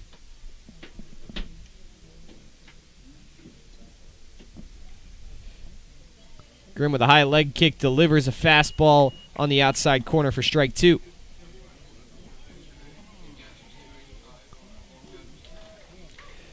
Austin Deering down in the count. So you go with fastball here. Try to blow it by him. 0-2. And that one misses down and away. Because Deering's home run came off a breaking ball from Grimm that was hung in the middle of the plate. And Deering got a hold of it. Don't want to make that second mistake. Yeah, so a bit of a waste pitch there. Deering doesn't chase. Here comes the 1-2. Breaking ball that misses outside. Let's see if that breaking ball will set up maybe a fastball here from Grimm. 2-2, and he'll step off. Grimm throws 4-seam changeup, slider, curveball. Senior out of Wright State Lake. He threw a no-hitter for them this season. He's been good starting for the Joes. Given up 3 runs today, but been pretty good in the last couple of innings. He's trying to retire the side here. He comes set, 2-2. Here's the pitch. Outside. So Deering has worked the count full. Runner will be on the move. Full count, 2 outs. There's a runner on first. That is Ben Huber, who reached on a fielder's choice. Casey Grimm gets his pitch. And now gives it. Swing and a miss. Late throw over there from Sass, as I don't know if he didn't realize that he dropped it, but nonetheless, Austin Deering goes chasing, and Casey Grimm gets out of the inning. And so no runs for the Jazz in the bottom of the 6th. Still tied at 3. We head to the top of the 7th. Stay with us. This is Hamilton Joe's Baseball on YouTube.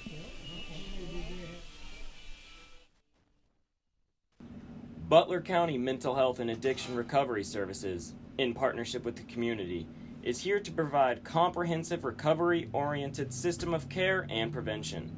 In addition, we continuously improve the quality of life of Butler County citizens through the support of addiction and mental health recovery services. Butler County Mental Health and Addiction Recovery, a proud sponsor of your Hamilton Joes. Bridgewater Falls offers guests a unique shopping experience with more than 30 shopping destinations, including Target, JCPenney, Ulta, Best Buy, Michaels, Dick's Sporting Goods, and many more.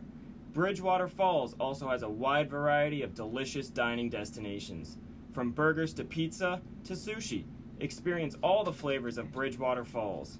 Bridgewater Falls is located just off the Butler County Veterans Highway, Ohio 129, at the corner of Princeton Road and Bypass 4. Come experience a great shopping, dining, and services in the heart of Fairfield Township, Ohio.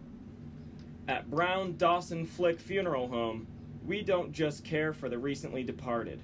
We serve those who held them most dearly. An exciting final 3 innings is at hand here from Richmond. We're tied up. It's 3-3 between the Hamilton Joes and the Richmond Jazz. Thank you for joining us here tonight. It's a beautiful night for baseball. Just over 70 degrees and windy, still light out here in Richmond. First pitch to the 9-hitter Dalton Miller. He swings and misses for strike 1. Miller is 1 for 2, struck out swinging in the 5th, but hit one up the middle back in the 3rd for a single. He takes this pitch outside for a ball. And once again, like you mentioned in the last at-bat, Sam, Dalton Miller's got some pop, and if he's going to hit one out this season, today's the day to do it. But he goes chasing on this one. Swings and misses way out in front for 1-2 now.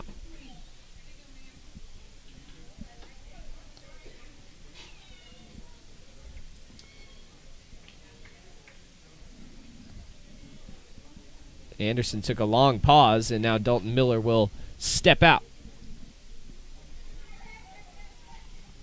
Guys starting to warm up in the Joe's pen. That's Zach Breeden, the lefty. 1-2, swing and a miss on the high pitch from Anderson. Miller retired with his second strikeout. That brings up the top of the order in Logan Castleman. 1 for 2 with a home run today. So not sure if Casey Grimm's day is done. Grimm, I think, will probably come back out for the 7th inning. Not sure if he'll finish the 7th, but we shall see.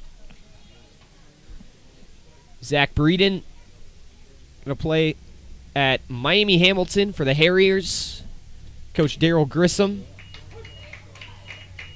With all the cancellations, their last 2 seasons have been canceled, so he hasn't been able to play for Miami Hamilton yet this year. He's pitched well for the Joes. If he does come in, it'll be his 5th appearance. He has a 1.42 ERA. He had a tough start in his first outing. Only recorded an out, first time out for the Joes, and then since he's been really good. He has a fastball that can reach around 90.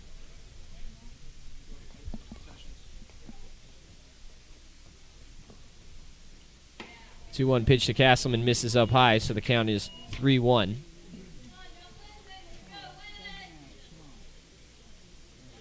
Yeah, after Breeden's initial struggles, he came along, and Coach Grissom, the president of these Hamilton Joes, said, you know, that's the type of pitcher that he is.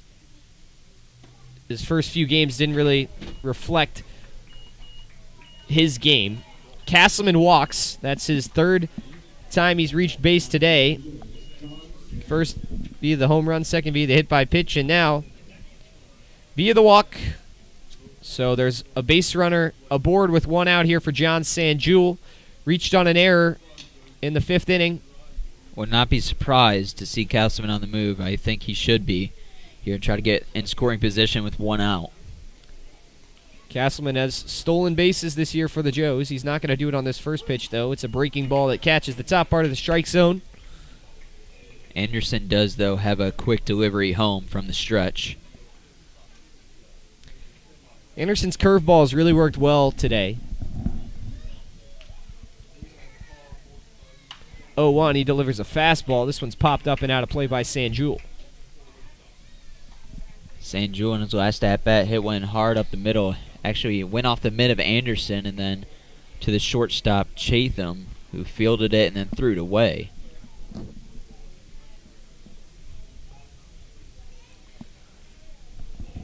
He's down 0-2. Here comes the pitch. This one grounded over to second base. They're going to try to get the lead runner. They will over to first. The throw is off the bag, and so it will not be in time. Ben Huber was not able to stay on. So Castleman is shot down on his way to second, but Sanjul will reach on the fielder's choice. Now with 2 away, Leighton Banjoff comes in. A double back in the 3rd, but a pop out to first base to end the 5th inning in his last time up. Love to see Banjoff here find a gap in the outfield, which would probably score San Jewel from first. First pitch to Layton. In there for strike 1. Layton injected some life into this Joe's offense when he arrived from Lincoln. And he's been really good through his first 5 games for the Joes, but now he's down in the count 0-2.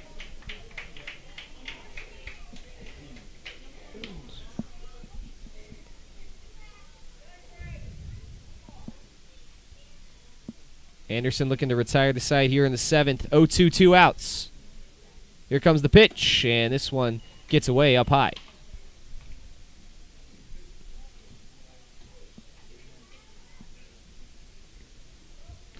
Sammy Sass is on deck for the Joes. The 1-2 to Banjoff. He hits this one super high. It's going to get out of play. That swing was almost straight up from Banjoff. We weren't able to see where the apex was because of the roof, but likely got pretty far up there before it went out of play. We'll try again, 1-2. Pitch up high. And Skelly threw over to first. John Sanjul gets back in time, so now the count even at 2-2. Banjoff slowly battling his way back here. He's worked 3 walks for the Joes this season, but he's going to swing and miss at the off speed there. And Dominic Anderson gets out of the 7th and does not give up a run. It's time to stretch here in Richmond. We're still tied up at 3. The Jazz will look to change that when we go to the bottom of the inning. You're listening to Hamilton Joes Baseball on YouTube. At Brown Dawson Flick Funeral Home, we don't just care for the recently departed. We serve those who held them most dearly. Our families have known since 1935 that they can count on our honest and respectful staff to provide only the highest level of service. The kind of service that you can't get just anywhere these days. We invite you to explore our site to learn more about Brown Dawson Flick Funeral Home at browndawsonflick.com. A proud sponsor of your Hamilton Joes.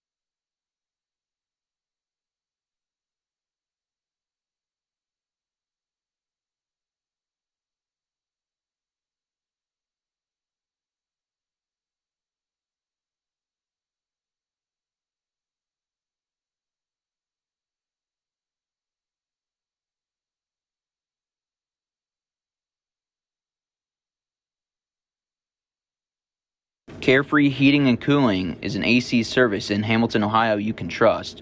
When you are looking for a quick AC repair in Hamilton, Ohio, turn to the professionals at Carefree Heating and Cooling. With a name for completing the work correctly the first time, you can rely on our quality service to get your AC system working like it should. When you need air conditioning fast, call us at 513-268-5164, or you can also contact us online at carefreeheatingandcoolingco.com. Joe's fans, Chatterbox Sports is your home for high school sports all across Butler County. For live events, exclusive interviews, podcasts, photos, and more, visit chatterboxsports.com. Also follow them on Twitter and Instagram at cboxsports. For over 130 years, Coca-Cola has been guided by a spirit of creativity, innovation, collaboration, and love of community.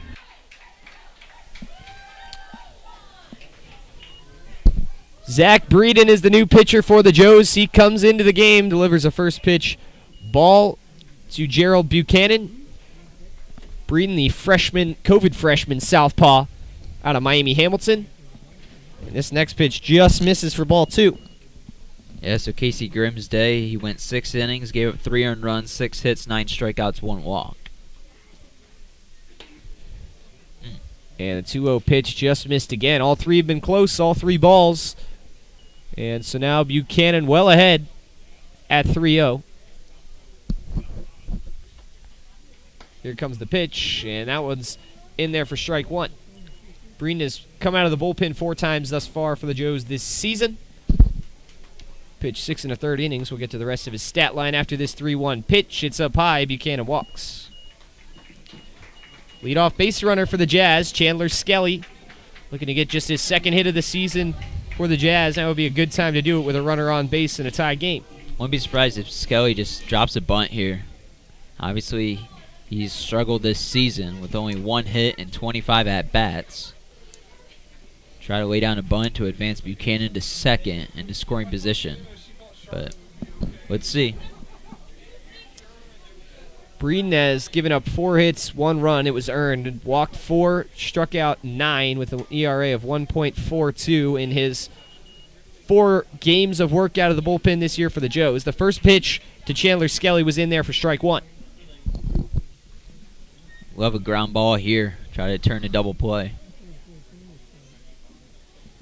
Here comes the 0-1 pitch. Skelly shows bunt. This is a great one down the first base line. The Joes are able to get him in just enough time, but Chandler Skelly almost had himself a bunt single. That was a really good one.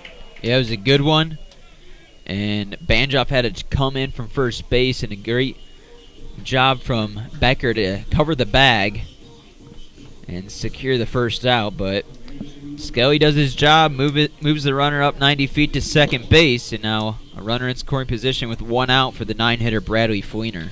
0 for 2 today. Rare 3-4 put out on that last sequence. Bradley Fleener, the 3rd baseman, takes the first pitch for strike 1. He struck out swinging to lead off the 5th inning and popped out over towards the Joes dugout to Tyler Henriquez at 3rd. Back in the 3rd inning. 0-1 pitch, and a bit of a haphazard swing there from Fleener, and he misses for strike 2. Breeden throws a 4-seam, 2-seam slider curveball change. Good pitch variety there. He throws 5 different ones. 0-2 is popped up off the handle of the bat, and it will fall into the grassy area behind the Joes dugout. The count stays at 0-2. Fleener is 0 for 9 against Joes pitching this summer.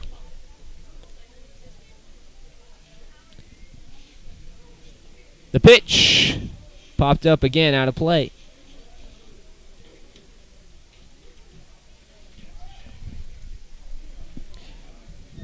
Be careful if you're driving on that street next to the field. You can't see inside the stadium, but balls fly out that way quite often. Another 0-2, and Fleener reaches out and grounds this one right to Leighton Banjoff. He'll step on the bag. Runner advances over to 3rd, but there's 2 away in the inning now. Did Banjoff take that to first himself? I didn't see it. Yes. Okay. All right, top of the order now for the Jazz with 2 outs. This is a big spot here in today's game with the game tied at 3. KJ Curry is due. The 250 hitter is 1 for 2 today, looking for his first hit. He walked back in the 3rd. First pitch up near the shoulders for ball 1.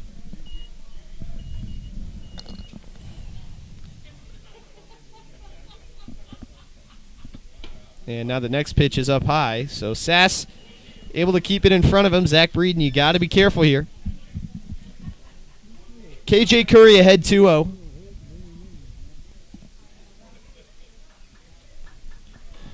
Here comes the pitch. Swing and a miss. Big cut there from Curry, but he's not able to get the bat on it, and now the count is 2-1.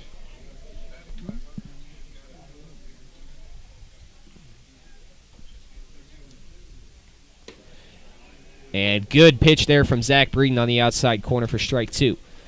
So Breeden battles back.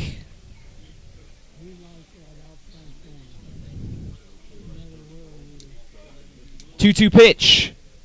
On the way, this one's popped up softly. It'll get out of play. It hits the bleachers about 10 feet to our right.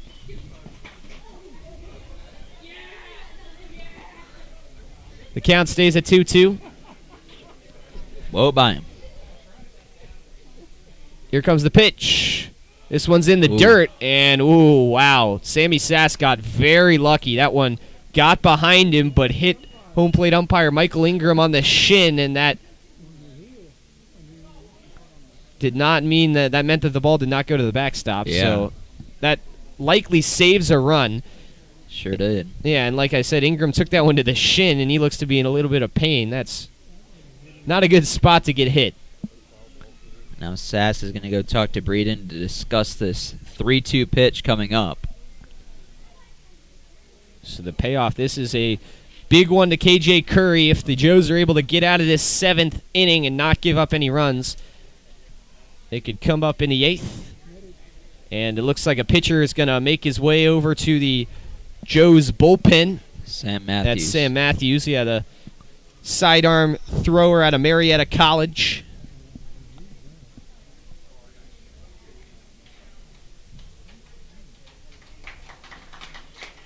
So Michael Ingram comes back, looks to be okay. Good sign for him behind the plate.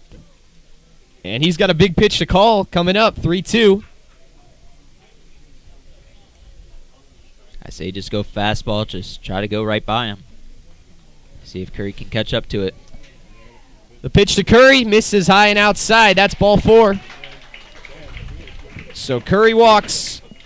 Breeden almost battled back after falling behind early, but he gives up another base runner. That brings up Leandre Turner. Keep an eye on KJ Curry over there at first. Maybe try to draw a throw rather over to second. First, we're going to get a mound visit from Ryan Finnerty. Like we said, Sam Matthews is warming up in the Joe's pen.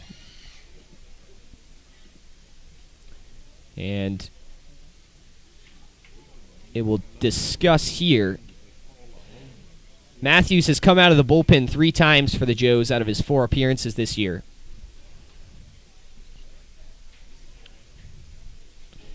Matthews was dominant at Marietta. Yeah, I'm sure they're discussing out on the mound what they're going to do if KJ Curry tries to steal second. Are they going to try to get him down and get him caught stealing? Because Sass has a laser of an arm. He can probably get him out at second. Buchanan probably doesn't have the greatest speed over there at third. So I don't know what you do here. But we shall find out here very soon.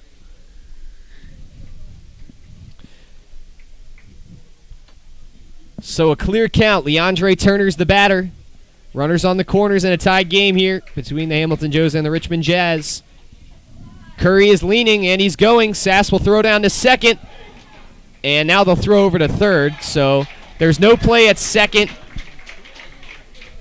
Cole Becker charged in and made the catch before second base to try and bait Gerald Buchanan over there at third into coming off the bag, but he's back in time. So the Joes tried something there, but good awareness by the Jazz players. They don't bite. 1-0 pitch. Curveball in there for strike 1.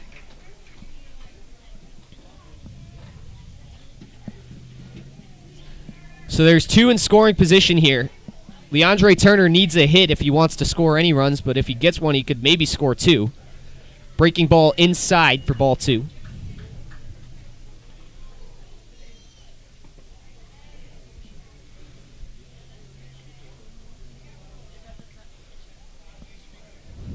The 2-1 pitch, and Turner's way out in front of that one. He swings and misses.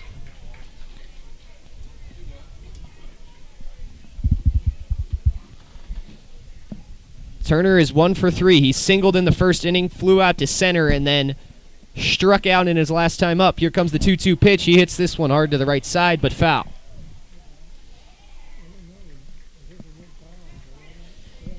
Zach Breeden just trying to get out of this inning scoreless, keep this game tight.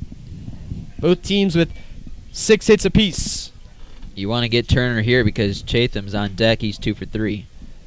This pitch is up high, and the count is full once again.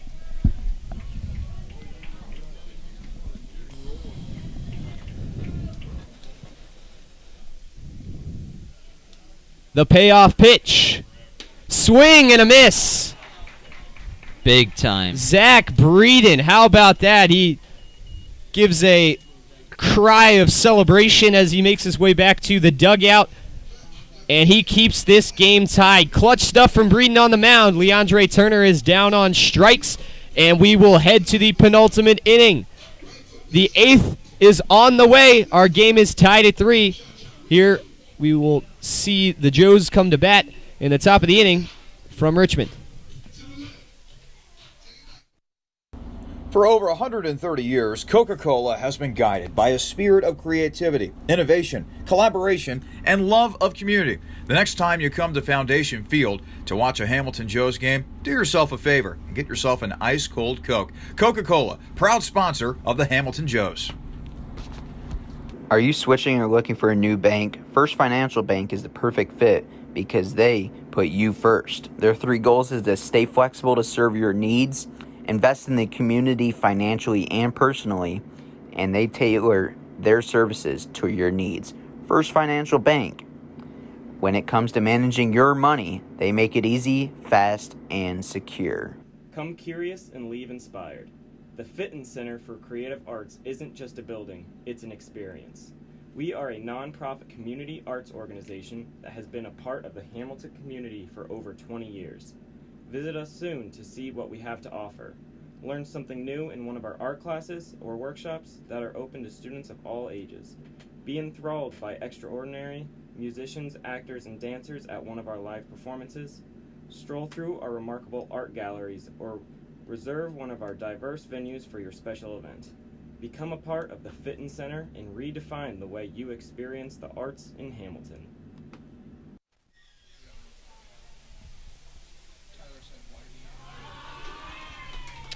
Sammy Sass will lead things off for the Joes. The Jazz were threatening in the last inning, but Zach Breeden was able to get out of the jam. Our game remains tied at 3. First pitch is it up in the air by Sass, and it gets out of play.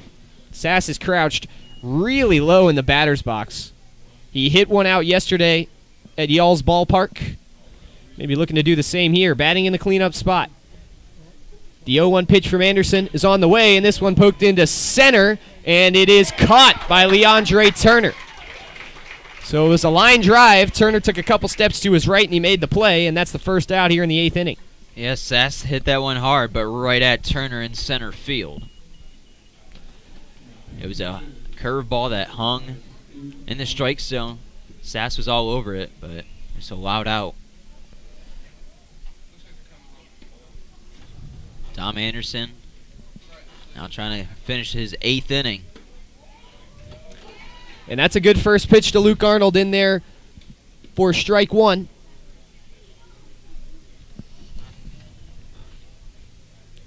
The 0-1 pitch, breaking ball, swing and a miss from Arnold.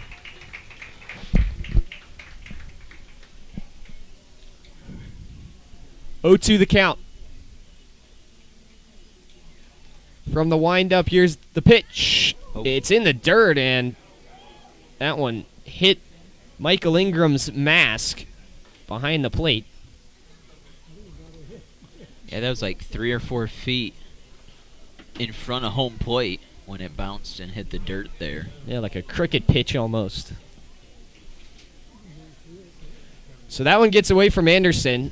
The count is 1-2 to Luke Arnold. Searching for his first hit in today's game. The pitch. This one up high again. So Anderson struggled with the command on the last 2 pitches.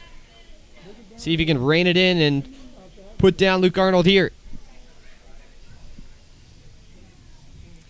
The kick and deal. He hung this one, and it's grounded up the middle. It'll get into the outfield. Base hit. It'll be scored as an E4. What? That was a single, I thought, but whatever. Oh, so they're going to give him a single, so sorry Okay. about that. Yeah, that was definitely a single. It was grounded pretty hard up the middle by Luke Arnold, and it glanced off the glove of KJ Curry before going into the outfield. I thought it was going to be a single, but then Curry approached it. Yeah. But he wasn't able to make the play. Luke Arnold is aboard with one out. First pitch misses high to Tyler Henriquez. A strikeout, line out, and fly out to his name today. Joes have 7 total hits on the day, 4 in the 3rd, 2 in the 6th, and just 1 here in the 8th. The 1-0 pitch, and Henriquez has to duck on that one, so he's ahead now 2-0. Maybe Anderson getting a little tired on the mound. We already saw the Joes starter and Casey Grimm pulled from the game. Anderson has gone 7 1/3 thus far. And this one misses up high for ball 3. Yeah, the fans wanted that one to be called a strike. That one just a tad above the belt for a ball. See if Henriquez has the red light, green light here. I would assume he'll wait for a strike. The 3-0 pitch, and that's definitely in there. Strike 1. Lights are on here at McBride Stadium. Sun beginning to set. The game's heating up here. Tie game in the 8th. 3-1 is the count to Tyler Henriquez. There's a runner on first and 1 away. Dominic Anderson sets in the stretch and fires. This one is high and inside. That'll push the lead runner to second, and Tyler Henriquez is on base with a 1-out walk. Victor Valderrama, who singled in his last time up, comes to the plate now. Big spot here for Victor. Try to give the Joes the lead, and it appears like this might be the end of Dom Anderson's day. So Michael Skelly comes out from the dugout. And there's been a pitcher warming up in the Jazz pen for a little while. They face kind of away from us here in the press box. The pitcher's pitch toward us, so we aren't able to see the number. But that will indeed be the end of Dominic Anderson's day. He gets an ovation from the crowd, and well-deserved. He had 7 really good innings. Only one hiccup. That came back in the 3rd, where he gave up all 3 of his runs. But a new pitcher will come into the game with 2 runners on for the Joes. And the new pitcher for the Jazz. They're still waiting on the number. Still can't see it from here.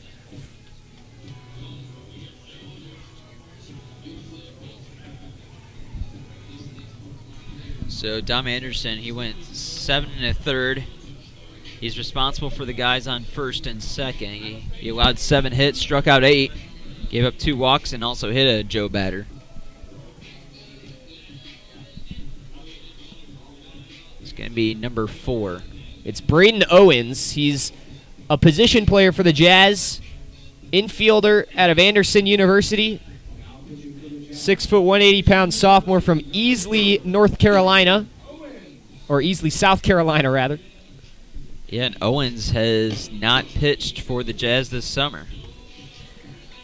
The Jazz have a lot of guys. Yes, he has. This is going to be his second appearance. This is his second appearance. The Jazz have a lot of guys who can play multiple positions. We see guys listed as pitchers playing the field. We see position players coming in to pitch. They got a lot of guys who can do both. In the one outing for Owens, he went 2 innings, gave up 1 hit, did not allow a run, did not walk any, and struck out 2 batters.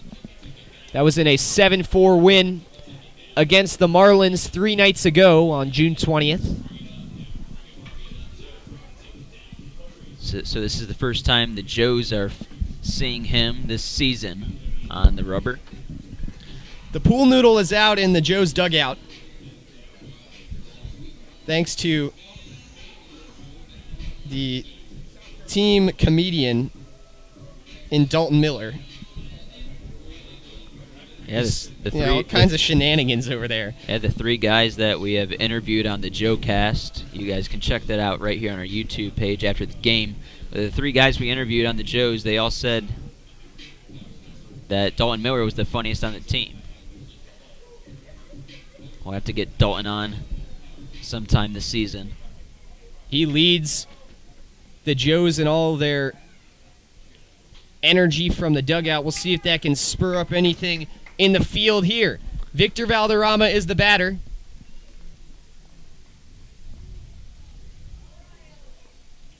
Owens comes set and delivers. Valderrama foul tips this one. It hit Chandler Skelly in the head, popped his mask off. Valderrama in his last at-bat singled in the 6th inning. Cole Becker, who's on deck, is 1 for 3. And Miller, who's behind Becker in the lineup, 1 for 3 as well. But right now it's up to the bat of Victor Valderrama with 2 runners on, and one of them in scoring position at second base. That's Luke Arnold.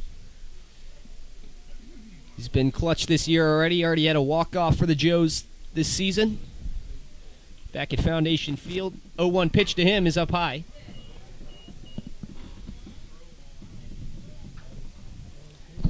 Victor's not sure where he wants to play his ball yet next year in the transfer portal.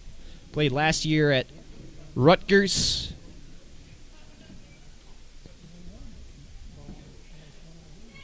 One pitch. This one popped up out of play.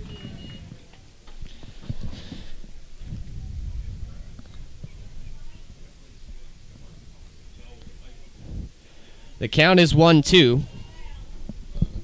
Braden Owens looking to retire his first batter he sees here. He takes a look at second and now fires. This one just off the plate. Evens the count at 2-2. Valderrama steps back in.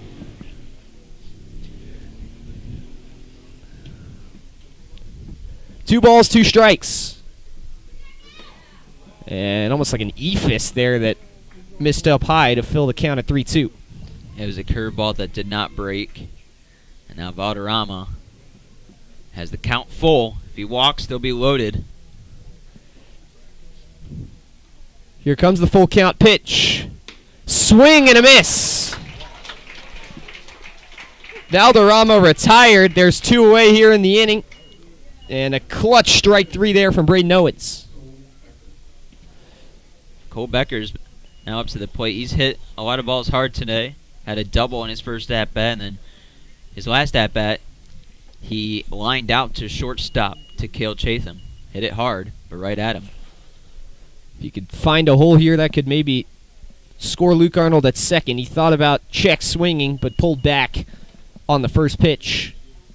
Ball 1. Dalton Miller, 1 for 3, is on deck for the Joes.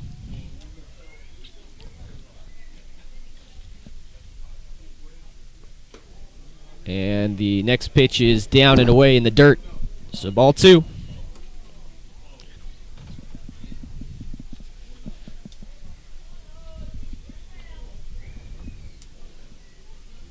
Cole Becker's ahead.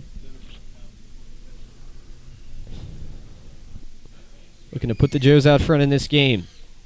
The delivery from Owens. This one misses high, and that's ball 3. Has to be perfect here. Dalton Miller's on deck. He's 1 for 3, but he struck out in his last 2 at-bats. 3-0 pitch. On the way, inside. That's ball 4. The bases are loaded for Dalton Miller. And he's got a chance to do something big here for the Joes. Miller DHing in today's game. He's 1 for 3.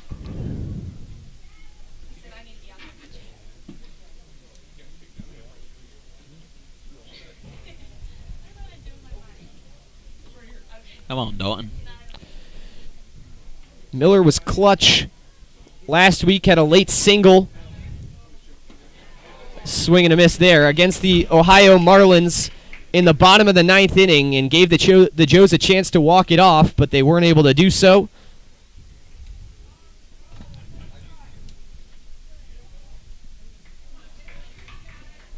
Oh, 0-1 to Dalton. Misses up high for ball 1.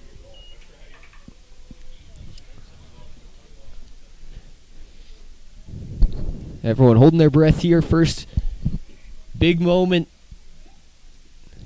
from McBride Stadium. Swing and a miss there. 1-2 is the count. Braden Owens 1 strike away from getting out of the inning. Dalton Miller stands in his way. Miller trying to avoid striking out 3 straight times. Just has to fight him off here. Here comes the 1-2. And that one misses inside for ball 2. A groan from the fans here. Yeah, that was outside. Skelly was actually lined up way outside off the plate. It's a little tough sometimes to see from this side angle exactly where the pitches are, but we'll see a 2-2. Breaking ball misses up and away. The count is full, and now things get really interesting. A strike ends the inning. And a ball walks a runner in and gives the Joes the lead. Dalton Miller facing a huge pitch here. Runners will be on the move. The 3-2 from Owens.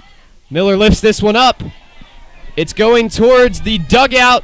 Skelly coming after it, and he makes the catch. Oh. So Miller pops out. That'll end the inning. 3, 4, 5 hitters due up for the Jazz in a tied game. We're going to see Sam Matthews come out for the Hamilton Joes. When we return, we go to the bottom of the 8th. Stay with us. Exciting moments ahead. Kettering Health Hamilton at Fort Hamilton Hospital, founded in 1929, is dedicated to providing Butler County with community-focused health care. With skilled specialists and cutting-edge technology, they feature advanced wound care, emergency care with a Level 3 trauma center, heart and vascular care, maternity care, and orthopedics and joint replacement. Visit them at 630 Eaton Avenue in Hamilton or give them a call at 513-867-2000 for all of your healthcare needs. 4-Star Mechanical is your one-stop shop for all things heating, ventilation, air conditioning, and refrigeration. With over 100 combined years of industry-specific experience, they're equipped with the design and job site knowledge to complete every project from concept to routine maintenance. Call them at 513-737-1008. If you're looking for an industry leader in all things related to windows and doors, look no further than L.E. Schofield Window and Door Co. With over 7 decades of experience in providing window and door repair and replacement services, as well as glass, screens, and other products, you can count on them to get the job done right the first time around. Call them today at 513-863-8932.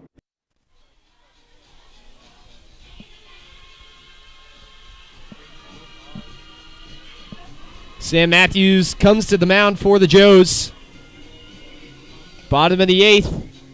Exciting finishes at hand here from McBride Stadium in Richmond. We'll take a quick look around the rest of the GLSCL South.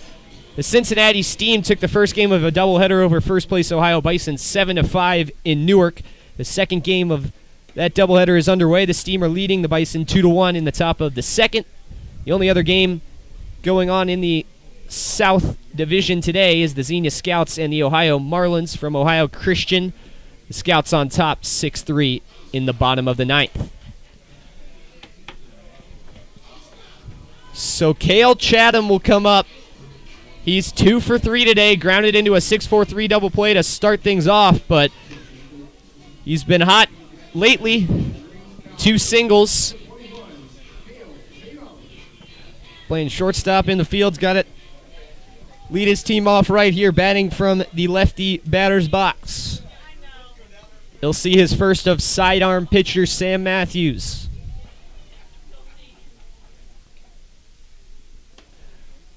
First pitch runs out to in, and it misses for ball 1. Chatham batting .255 coming into this game. The 1-0 pitch, swing and a miss.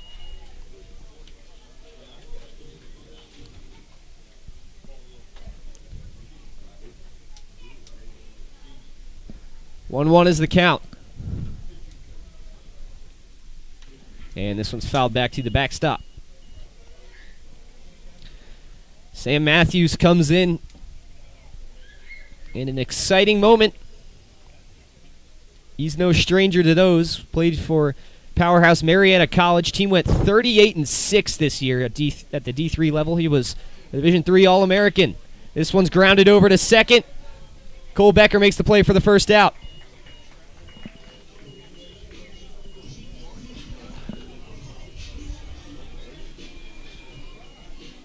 Now you're going through the tough part of the order against Tyler Johnson and then Ben Huber, who will follow. Johnson already has a home run today. The other two at-bats he's struck out, though.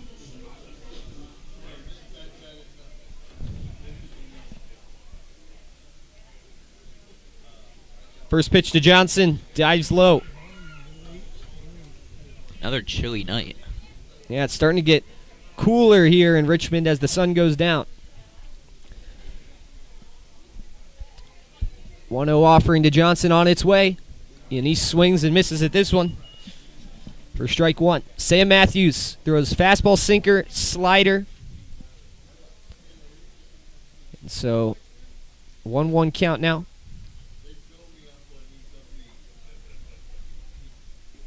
Here comes the pitch.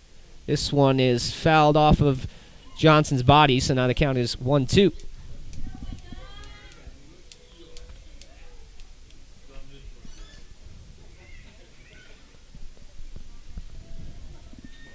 Ben Huber is on deck for the Jazz. 0 for 3 today. In order to get to him, Sam Matthews first has to get through Tyler Johnson.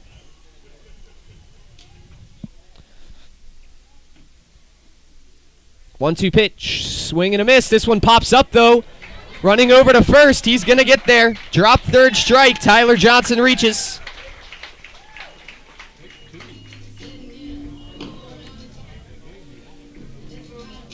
So an unlucky break there for the Joes. That one bounced over Sammy Sass's head.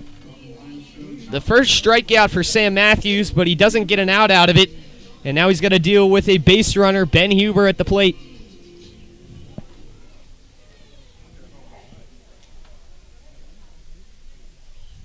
Jazz looking to lessen a 1.5 game separation between them and the Joes.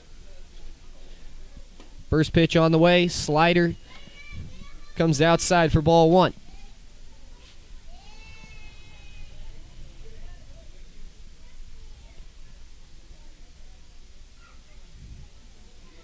Matthews takes a look over at first and now comes set.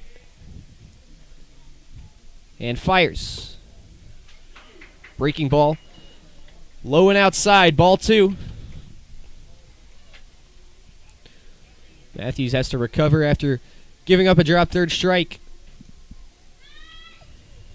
Pretty sure this is Sam Matthews' first time pitching this summer on dirt. This one grounded over to second. It hopped high, and Becker's going to make the right decision and just go over to first with it. So the runner will advance, but Ben Huber is retired.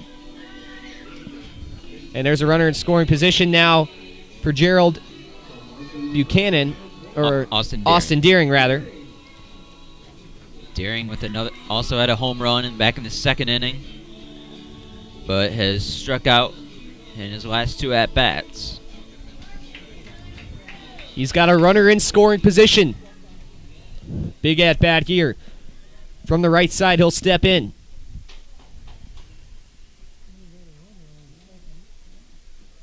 Sam Matthews sets and delivers. Breaking ball. Good one on the outside corner, strike one.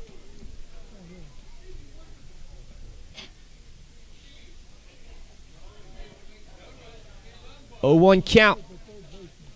Sam Matthews steps back on.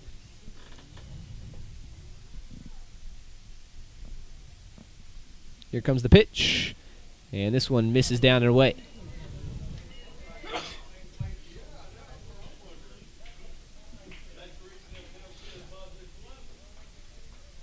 1-1 is the count. There's two away. There's a runner in scoring position.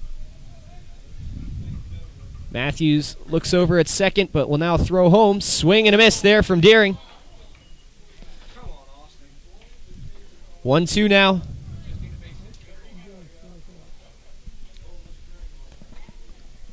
Deering's got a battle here. Struck out in his last two at-bats of at a risk of doing so a third time. Matthews gets his pitch. He sets and deals. This one misses. Down low. Ball 2.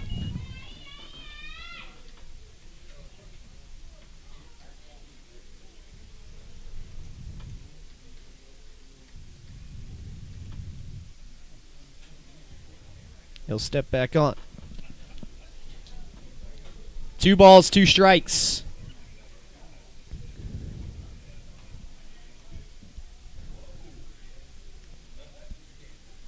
The pitch to Deering is down low in the dirt. Sass has to dive out of his stance to keep it in front of him. The count is full. Gerald Buchanan is on deck. 1 for 2 today.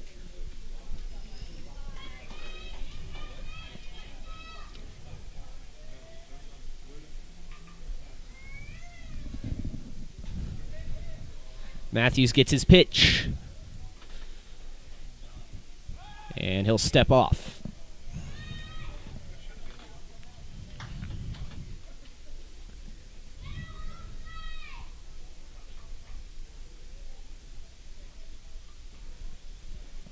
Now he comes set once again. The payoff pitch. And that one misses outside. So Austin Deering battles back and walks. That brings in Gerald Buchanan with 2 outs. A rare walk given up from Sam Matthews. Just missed on the outside corner.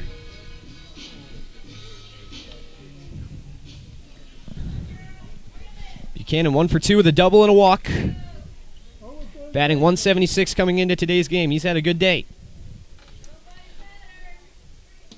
First pitch in there for strike 1.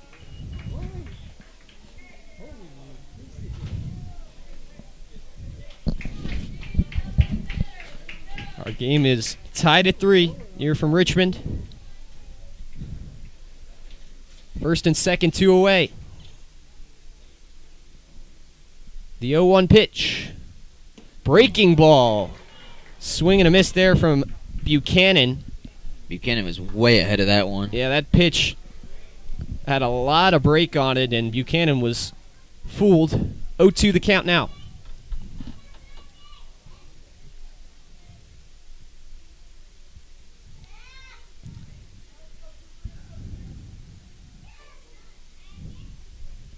The pitch.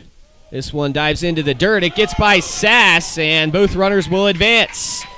Second and third now. 1-2 the count.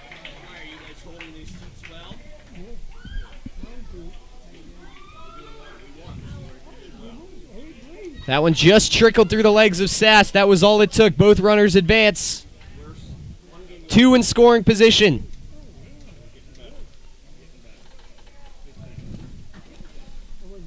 Get a long pause here. Sam Matthews wants a new ball.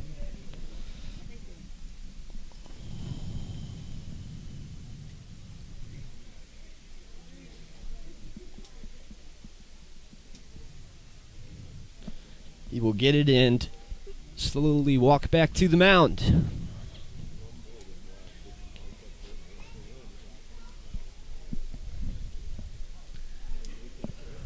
Matthews has came in a lot of stressful situations for the Joes this year. He's got 2 in scoring position here. The count is 1-2. He'll go from the windup. The pitch is fouled off.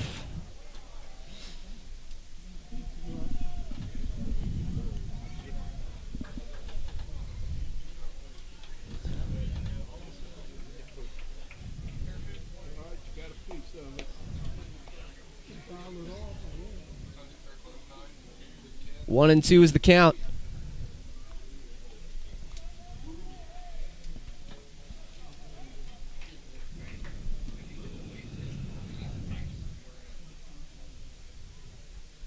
The pitch for Matthews.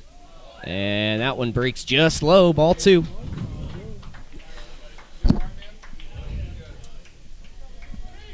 That one over the plate, but dove just a tad low. 2-2 the count.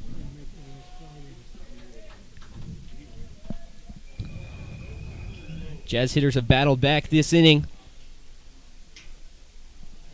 Buchanan looking to do so again. Here's the 2-2 from Matthews. This one fouled off again.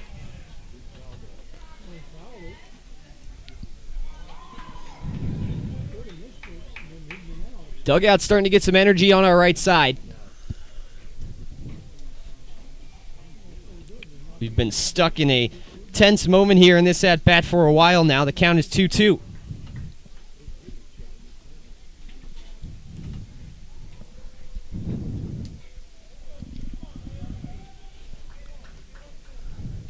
Matthews readies. Slow delivery. The pitch to Buchanan. Swing and a miss. Big time strikeout from Matthews there. Sam Matthews comes out of the 8th inning and does not give up a run. So a huge job done by him, and he keeps this game tied. The Joes will get their last chance in regulation innings to come to the plate. We go to the 9th, still tied at 3. Stay with us. You're listening to Hamilton Joes Baseball on YouTube. Woman-owned and family-operated, M&G Body Shop has a honest and dependable staff that has over 30 years of experience bringing cars back to life. M&G Body Shop can get your car back safely on the road, providing a wide variety of services including bodywork, frame adjustment, painting, total loss evaluation, window and glass repair, collision repair, alignment, insurance claim reports, and paintless dent repair, and more. Visit M&G Body Shop at 12018 Hamilton Avenue in Cincinnati or call them up at 513-851-9056. Are your clothes still dirty after going through the wash? Is your fridge failing to keep things cold? Pay Appliance Service offers superior home appliance repair in Hamilton, Ohio, so you can get on with your day-to-day activities. They are a family-owned company offering fast and reliable appliance repairs. Their skilled service technicians work on a wide variety of brands and home appliances, providing quality repairs on everything from dishwashers to microwaves.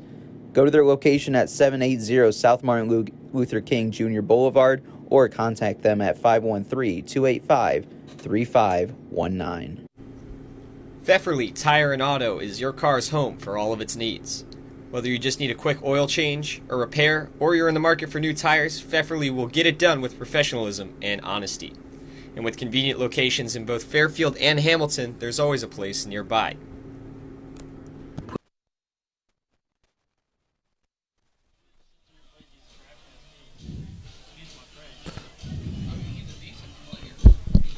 The top of the order is due up for the Joes. In the top of the 9th, Logan Castleman will come to the plate. Sam Matthews clutched the ending to that final inning, or that last inning. He struck out the final batter and kept our game tied. Castleman had a home run back in the 3rd. He is 1 for 2. He's reached base 3 times. He got hit by a pitch and then walked in his last 2 at-bats. Castleman grounded out to short. Since then has reached base in all 3 of his attempts. Good fastball from Owens in there for strike 1. Lights are on here. The sun is peeking through the clouds for the final inning. 0-1 pitch. Castleman gets a piece down the third base side, foul. So now Castleman's going to have to battle with 2 strikes on him.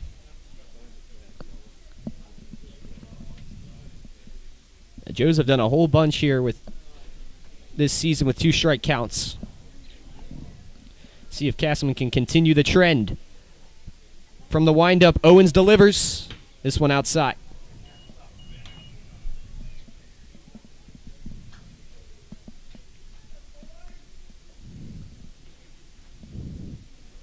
One, two. The pitch to Castleman on its way. He takes a look at that one. It goes by head height. 2-2.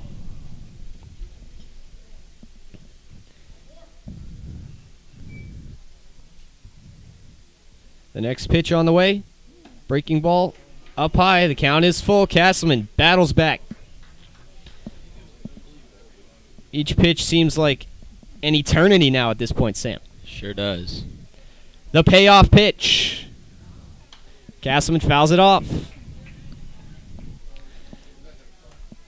His specialty is getting on base. He falls behind in the count 0-2 and now gets all the way up to a full count. We'll see if he can work a walk here, maybe get one into the outfield for a base hit.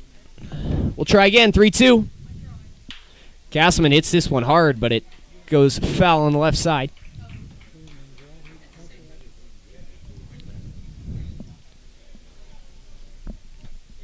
The transfer to Morehead State. He's been so good for the Joes and was so good early this season. In a bit of a slump, he's got a home run today. Can he cap it off with something special? 3-2, lifted high in the air. Third base side. Fleener and Skelly were quarreling over it for a moment, but Fleener was able to make the play, and that's the first out of the inning.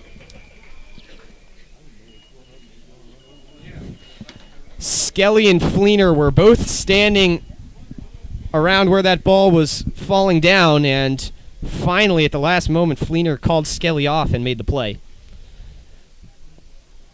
That'll bring in John Sanjul. He's reached base twice, but is 0 for 4. A fielder's choice in the 7th, and E6 in the 5th. The first pitch hit high in the air. This one's going to get out of play. Almost a nice catch by the kid over there in the grass, but he just missed it.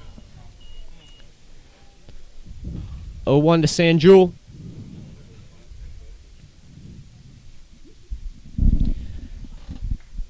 Leighton Banjoff is on deck for the Joes. 1 for 4.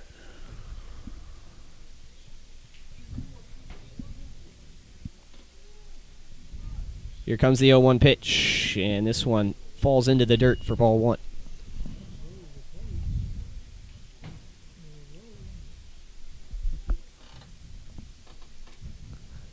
The 1-1 offering. This one reached on and hit out into left field. Racing in and making the play is Austin Deering. 2 outs in the inning.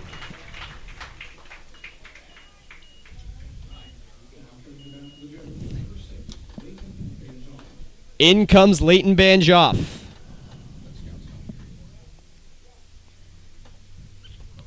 Out of Nebraska. Been a great piece for the Cornhuskers early in his career.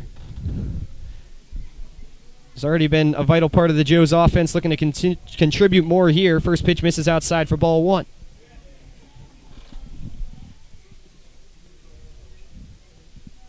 The 1-0 offering hit hard, and this one's just going to pull foul. That one made everyone hold their breath. That was hit well out into left field, but it just pulled over and towards the Joes bullpen. The 1-1 pitch in there, strike 2. 8-9-1 hitters due up for the Jazz in the bottom of the 9th. The 1-2 pitch, breaking ball, misses high. Chandler Skelly will lead off. He is 1 for 25 on the season, 0 for 2 today. And then Fleener, the 9 hitters, 0 for 3. 2-2 pitch to Banjoff. He fouls this one off. He is sticking in that batter's box. Hanging tough. 2-2. Owens readies. And after a long pause now gives the pitch. This one misses outside. The count's full. Sammy Sass is on deck. 1 for 4 with a single. The 3-2 to Banjoff. He hits this one, and it pulls foul. Banjoff just done a great job to stay alive here in this at-bat. We'll get some more baseballs. Big pitch coming up from Braden Owens. Another 3-2 offering to Banjoff.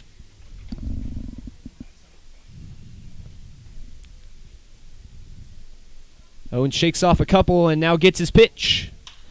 Banjoff lifts this one high in the air. Out towards left. They're racing towards it. It's foul territory, but the play is made by Austin Deering. The Joes go down 1-2-3 in the top of the 9th. And the Jazz will have a chance to walk it off. Chandler Skelly, Bradley Fleenor, and KJ Curry are due up as they look to win it in the 9th. When we return, you're listening to Hamilton Joes Baseball on YouTube. Planet Fitness strives to create a workout environment where everyone feels accepted and respected. That's why at Planet Fitness Hamilton, Ohio, We take care to make sure our club is clean and welcoming, our staff is friendly, and our certified trainers are ready to help. Whether you're a first-time gym user or a fitness veteran, you'll always have a home in our judgment-free zone. Queen City Hospice is your local, independently owned and operated center that is dedicated to providing patient-centered care and support to residents of the greater Cincinnati area in whatever place they call home. We understand that our staff is the most important aspect of our organization, and that is why we hire only the most qualified and compassionate individuals in the industry. This is why our care is second to none. Get ready, Joe's fans. Raising Cane's is coming to Hamilton. Opening June 29th at 1479 Main Street, you can enjoy the world-famous flavor of Raising Cane's chicken fingers. Can't wait? Head down to Fairfield, where there's a Cane's located at 5120 Dixie Highway that can satisfy all your cravings right now. Raising Cane's is a proud sponsor of the Hamilton Joes. Hungry Joe's fans, stop by Richard's Pizza before, during, or after the Hamilton Joes game. Order a pizza that was voted #1 best pizza in Butler County, or order one of their famous Italian steak sandwiches at Richard's Pizza, located on 417 Main Street. You can order online or stop by Richard's Pizza for your next delicious meal.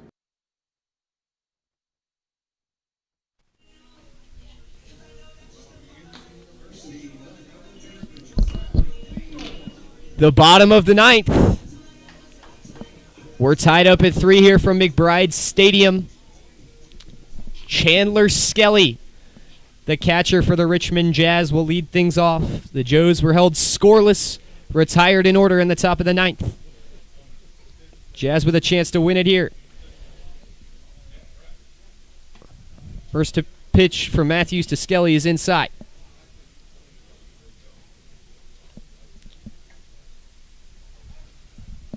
Skelly is 0 for 3 in today's game, 1 for 26 on the year. He stepped out and now comes back in to face the 1-0. The pitch for Matthews, in there for strike one.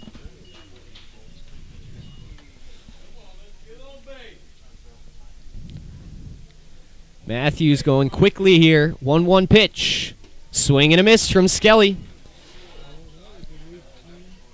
And Matthews will step right back on. Skelly calls time, so we'll delay him for a moment. But now he steps back in. From the windup, the pitch. Swing and a miss. Chandler Skelly strikes out. It's his second strikeout of the day. He falls to 0 for 4, and that'll bring up the 9-hitter Bradley Fleener, who's 0 for 3.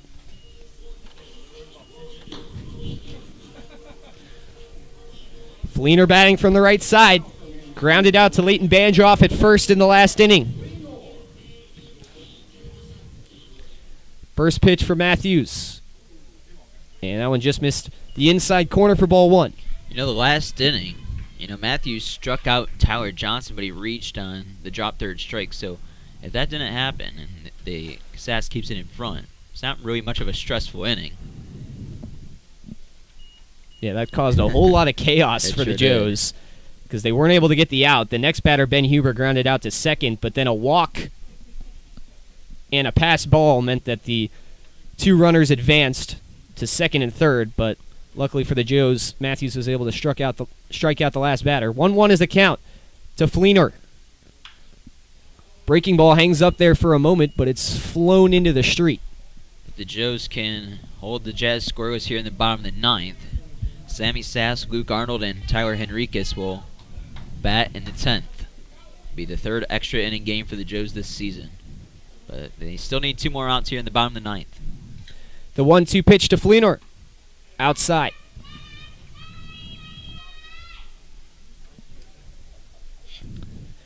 Two-two is the count. The lights are on here in Richmond. Bottom of the ninth. One away. Here comes the 2-2 pitch. Matthews hesitates and now deals. This one lined into the gap in left center. It'll get down for a base hit. Yeah, Fleener just threw his arms at it and was able to hit it hard enough to get it over Luke Arnold's head into left center field. And he's the winning run on first base. The top of the order comes up. K.J. Curry. 0 for 2 with 2 walks today. He comes in with 1 out.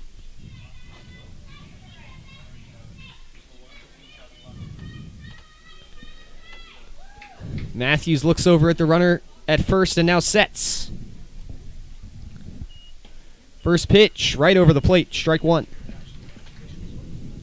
Curry has a lot of speed, so if it's a ground ball, Joes need to turn it quickly.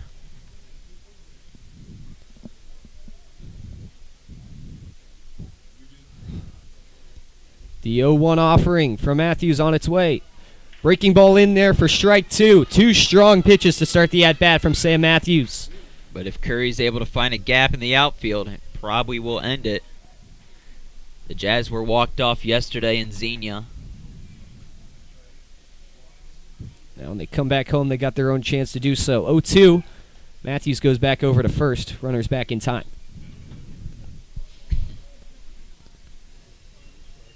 Joes have been walked off on once this season, and that was in Xenia.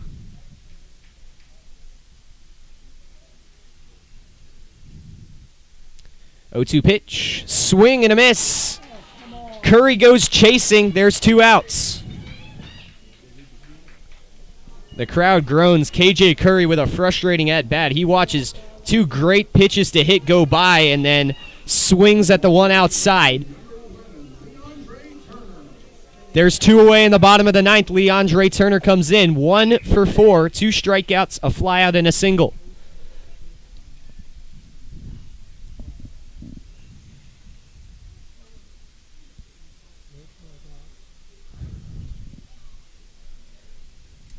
Matthews gets his pitch. Now delivers it over the heart of the plate. Strike 1.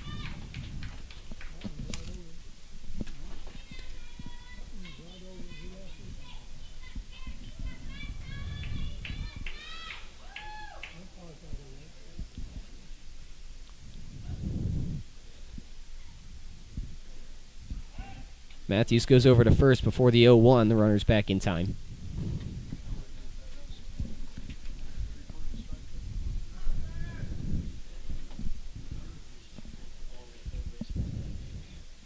The 0-1 to Turner. On its way, grounder third base side, foul. John Sanjul is playing out in left for the Joes. He is positioned pretty far towards center field. And so a hit there could potentially end it. And Turner just missed that third base by a couple of feet. It's foul and the count's 0-2. Clay Brock has started to warm up in the Joes bullpen.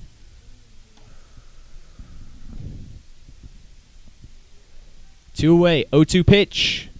Here it comes, and it dives right into the strike zone. Leandre Turner strikes out looking, and he's got some words for Michael Ingram. Good job for Sam Matthews to get 3 strikeouts, and now we go to extra innings. So Turner was just tossed from the game. So that's how regulation innings end. The fans paid for 9.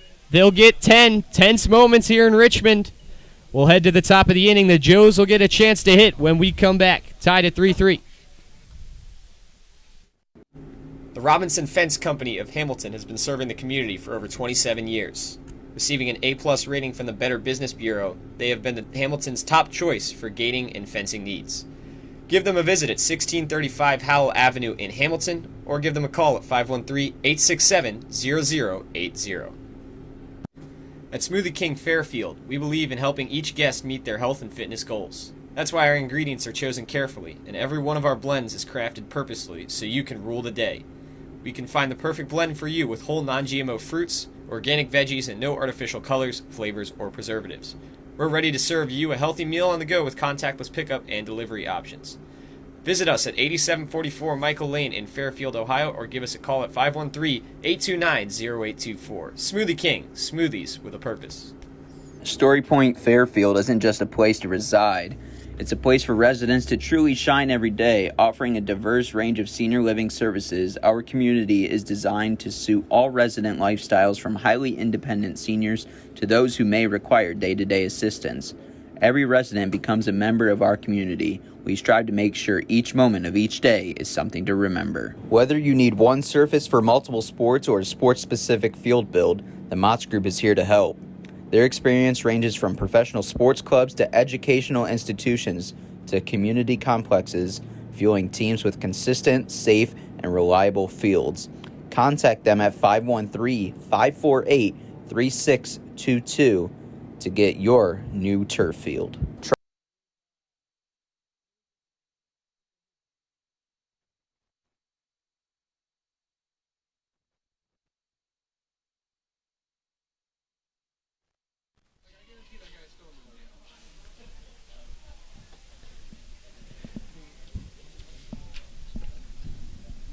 The top of the 10th inning.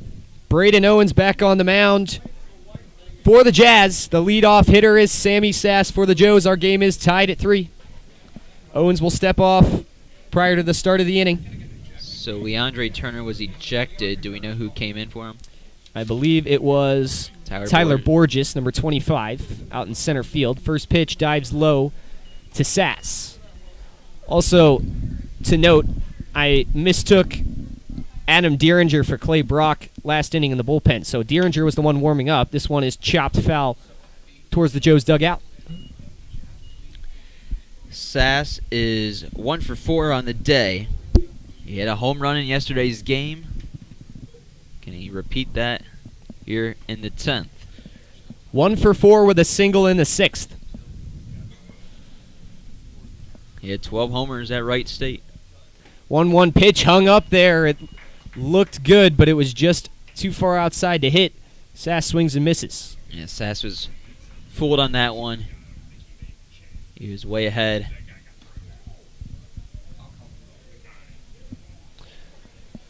Owens will step back on.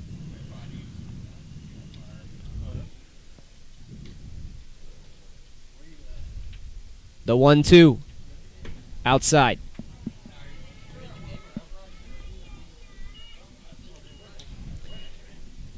2-2 is the count to Sammy Sass. On deck for the Joes is Luke Arnold.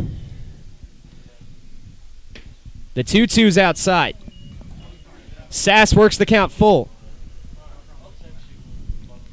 Remember, extra inning rules, they'll just play a normal extra inning right here in the 10th, but if it goes to 11th, it's international rules. The 3-2 grounded hard up the third base line, but foul. International rules, you'll start with the guy on second base. Joes have yet to get to that point this season. They played in 2 extra inning games this year. Games can also only go 12 innings. Games will be counted as a tie after the 12th if there is no winner. 3-2 to Sass.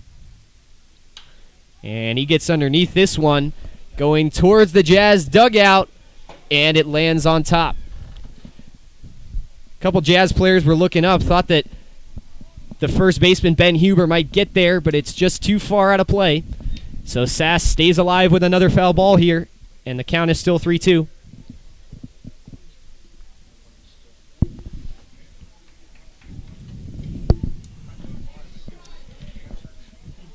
Full count to Braden Owens.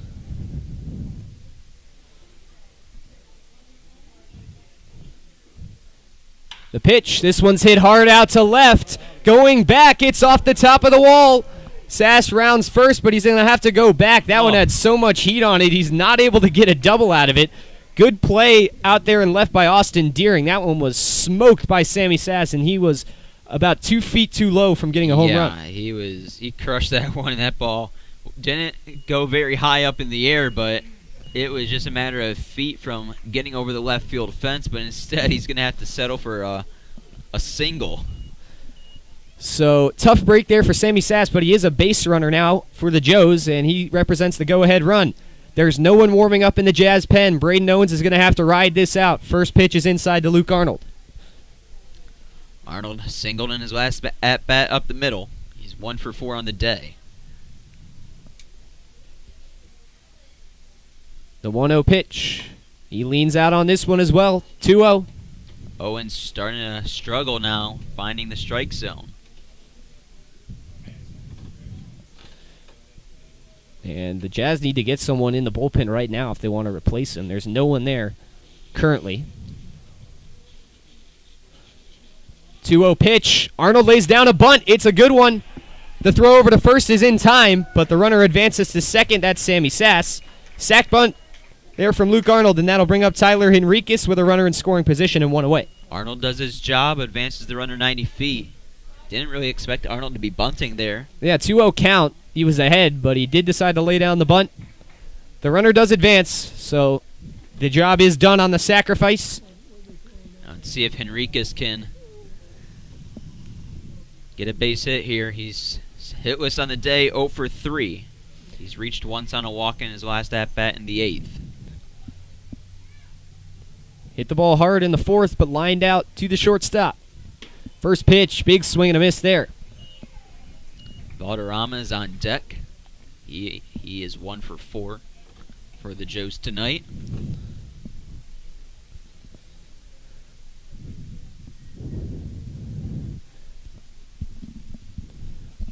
Oh-1 to Henriquez from the stretch. Owens fires. That one hung up there, and it caught the top of the strike zone.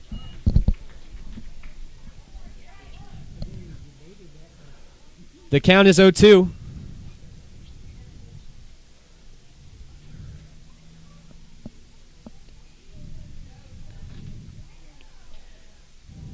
The pitch from Owens. Outside. Maybe a waste pitch there. Almost got away from Chandler Skelly, but he's able to spring up and make the catch.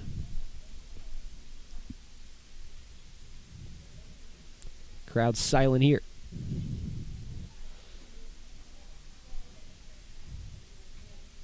This one hung up in the air. It is hit super high by Henriquez to shallow left. Left fielder Austin Deering calls off Cale Chatham, and that's the second out of the inning. So Henriquez flies out to left. That'll bring up Victor Valderrama. He needs a hit here with 2 outs.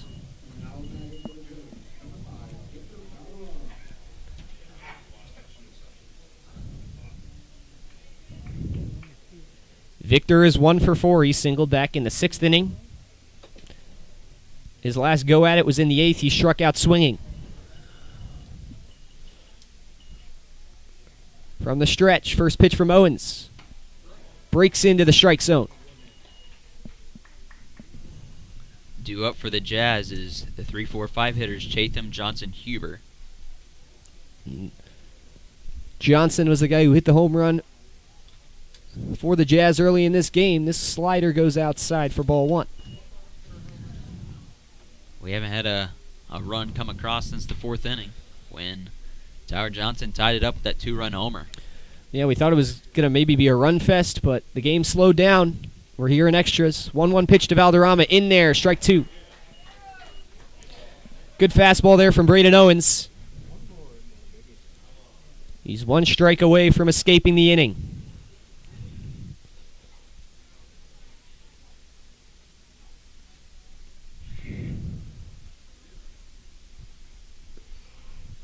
One-two pitch, runner on the move. The throw over to third is not in time. So Sammy Sass steals a bag, and he's now in there on third safely. It was a ball to Valderrama, so 2-2 is the count.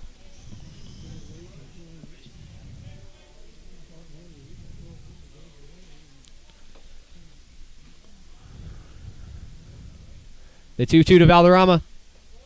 This one comes off the top of the bat and towards the backstop.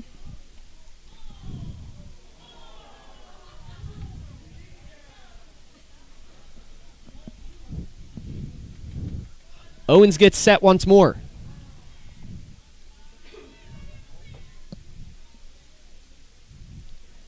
Two-two. This one low and outside. The count is full again. Cole Becker is on deck for the Joes. The payoff pitch. It's outside. Valderrama walks. Great at bat from Victor. And now they're on the corners for Cole Becker. 1 for 3. He doubled back in the third. He's going to need a clutch hit here for the Joes. Keep an eye on Victor Valderrama at first. See if he tries to draw a throw. The first pitch catches the outside corner for strike one.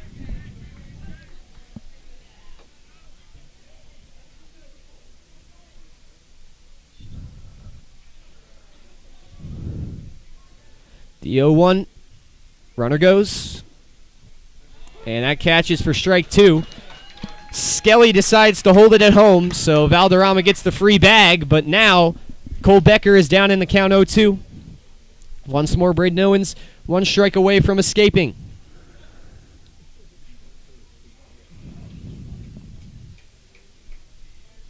Two in scoring position for the Joes, the 0-2.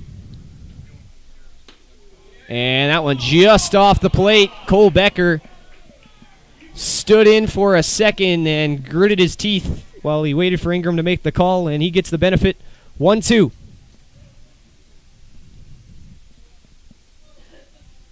Here comes the pitch. This one popped up and out of play.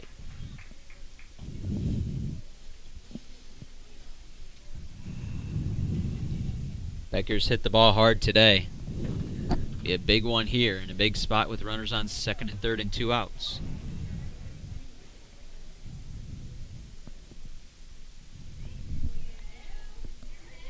The 1-2.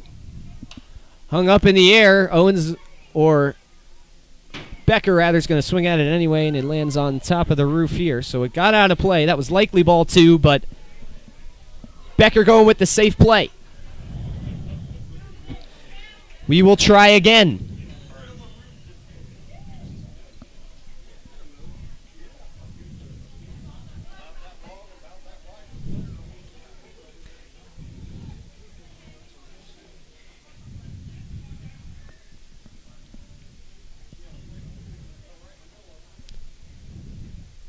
Here's the pitch. Becker reaches for this one and flies it out to center. And the new center fielder, Tyler Borges, makes the catch to retire the side. So the Joes got 2 base runners, but they're not able to do anything with it.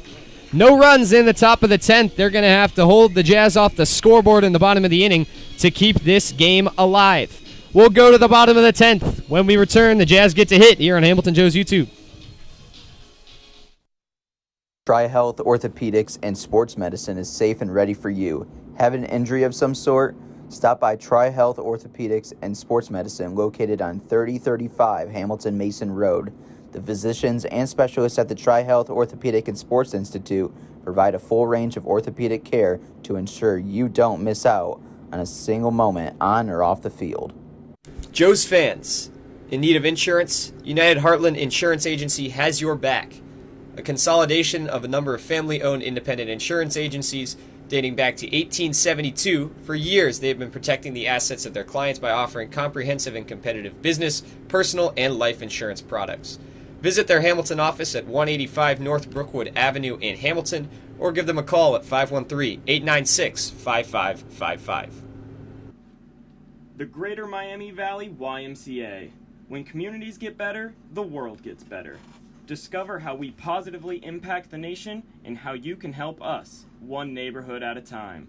The Greater Miami Valley Y, your local stop for building a healthy spirit for mind and body for all. The Casual Pint is a community and neighborhood craft beer spot located in Hamilton that provides a vast selection of the best craft beers the region has to offer. They also offer a great selection of food options from appetizers to entrees, so if you just need a snack while you socialize or want to enjoy lunch or dinner, they have something that will hit the spot. Go online and order at hamilton.thecasualpint.com or go to their location located on 130 Riverfront Plaza. That is 130 Riverfront Plaza in Hamilton, Ohio. Proud sponsor of the Hamilton Joes.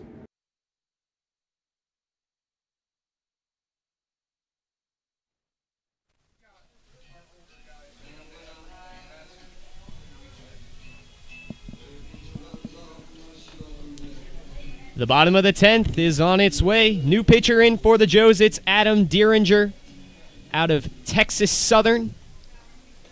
The sophomore, or senior there rather, transferred there from Sinclair Community College. He was perfect in his one appearance for the Joes, a late addition. Came in one game, pitched 2 innings, gave up no runs, no hits, no walks, struck out 3. The leadoff hitter for the Jazz is Cale Chatham, the shortstop. First pitch to him is low and in for ball 1. How about this for your second appearance? You come in extras, and you're looking to keep this game alive.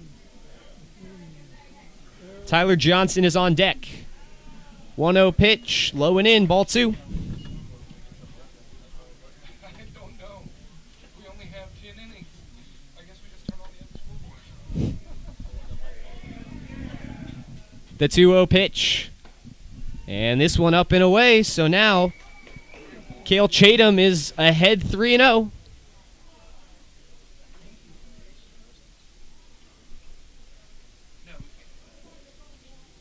The pitch. In there for strike 1. Get me over strike there from Adam Derringer. And the count is 3-1 to Cale Chatham. 2 for 4 on the day. 3-1 pitch. Lined into center. It gets down in front of Castleman for a base hit. Cale Chatham takes the 3-1 pitch straight up the middle. It's a line ball that drops down in the outfield, and the winning run is on first base. The Steam are up 6-1 on the Bison, so they're probably going to sweep the Bison in that doubleheader. If the Joes were able to win tonight, they would be a game behind first place. But if they lose this game tonight, then the Cincinnati Steam could jump them. Yep. This one's lifted high in the air out to left. It's pulling foul, and that's exactly where it will end up. The batter is Tyler Johnson. He's 1 for 4 with 3 strikeouts, but his hit is a home run, and on one of the strikeouts, he reached on a drop third strike, made it all the way to third back in the 8th. The 0-1 in there for strike 2. Ben Huber is on deck. He's 0 for 4. 0-2 pitch, swing and a miss. Adam Derringer gets his first strikeout. He comes at a big moment. There's one away, and now a double play ball could extend this game into inning number 11.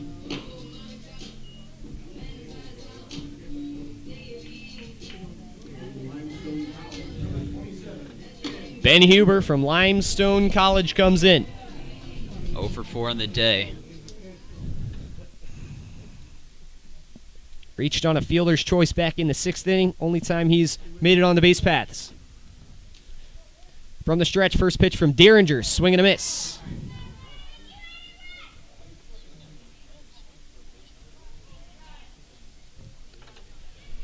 Huber took a big swing there, trying to put that one over the left field wall, but now he faces an 0-1 count after he waved and missed. The pitch, slider outside, misses down and away for ball 1.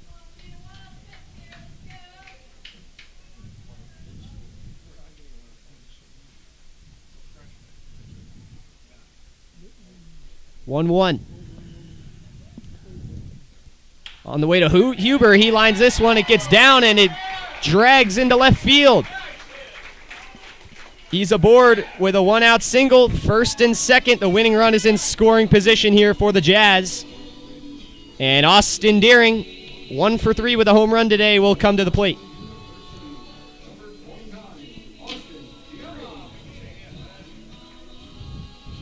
One out here, a deep single could end it.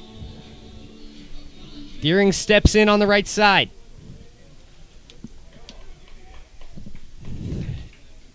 Derringer gives him the first offering. He waves and misses.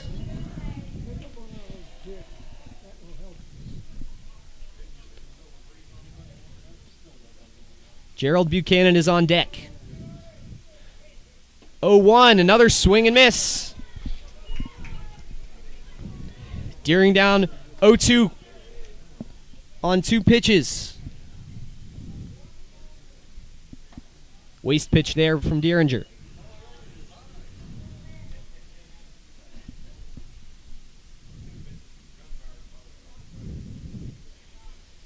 And now Deering will step out. Adam Derringer had gotten into a bit of a rhythm. Deering looks to break it up. 1 ball, 2 strikes. Here comes the pitch. Swing and a miss. Austin Deering, a frustrating plate appearance as he goes chasing on all 3 strikes. And he is retired. 2 outs now for Gerald Buchanan. He's 1 for 3. Walked in the 7th, made it to 3rd. Doubled back in the 4th. First pitch, breaking ball to Buchanan. That was hanging there, but he watches it go by for strike 1.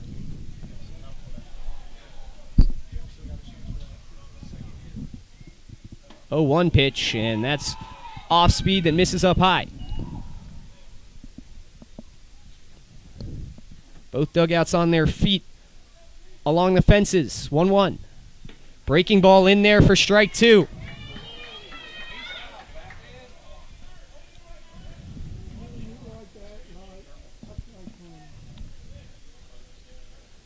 One ball, 2 strikes, the pitch. This one lifted up in the air. First base side. Banjoff calls him off and makes the catch. Adam Dieringer is able to get out of the inning. And international rules come into effect. Runner on second when we head to the 11th. So the Joes looking to score their first run since the 3rd. And it could be a big one. Stay tuned. You're listening to Joe's Baseball on YouTube.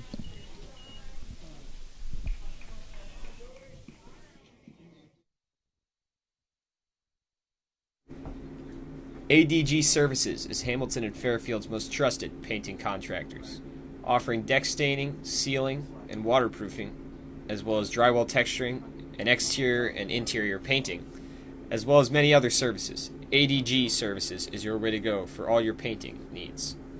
Visit them at 456 Sims Road in Fairfield or give them a call at 513-295-2767. ADG Services, a proud sponsor of the Hamilton Joes. All Wealth Federal Credit Union is committed to providing for you. Through convenient online banking, home and auto loans, saving accounts, checking accounts, credit cards, and more, All Wealth can provide for all of your banking needs. Located at 6 South 2nd Street in Hamilton, they can be found on the phone at 513-868-5881 or online at allwealth.org. All Wealth, supporting those who serve us. Butler County Mental Health and Addiction Recovery Services, in partnership with the community, is here to provide comprehensive recovery-oriented system of care and prevention. In addition, we continuously improve the quality of life of Butler County citizens through the support of addiction and mental health recovery services. Butler County Mental Health and Addiction Recovery, a proud sponsor of your Hamilton Joes.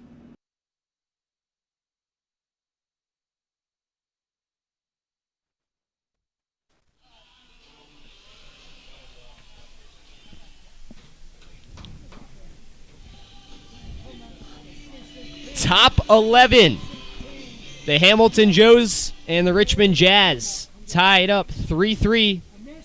Adam Dieringer shut things down in the bottom of the 10th.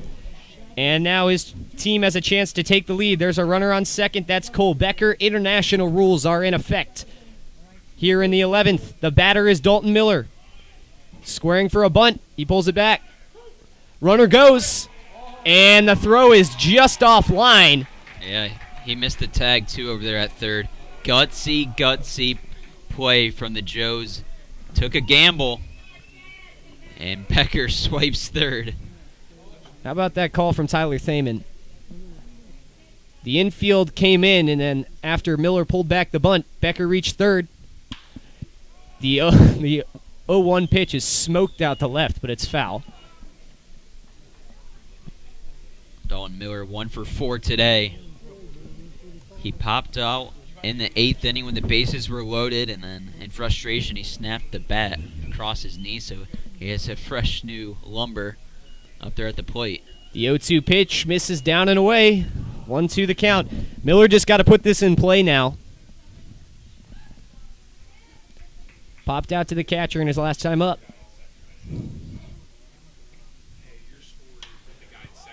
1-2's lifted up. Left field, Becker's looking like he wants to come home. The catch is made. He's going to delay the tag, and now he's going to go back. Nice throw out there and left from Austin Daring. The runner stays.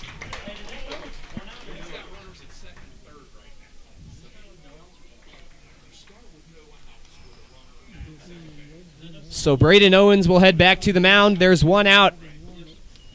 Frustrating finish from Dalton Miller. Still no one warming up in the Jazz pen, so Braden Owens is the guy. The top of the order for the Joes, Logan Castleman. First pitch misses up high. Castleman is 1 for 3 today. He's reached base 3 times. He had a home run that went off the scoreboard out in left center field. That pitch hung up there, and it is in the strike zone. 1-1. Castleman steps back in. Here comes the pitch, and he goes chasing. That one was down and away, but Castleman tried to go after it. 1-2.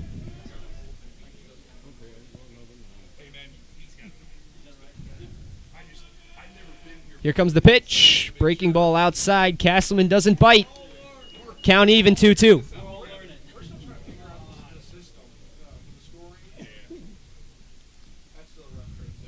Just got to put it in play. Make sure you try to score Becker here.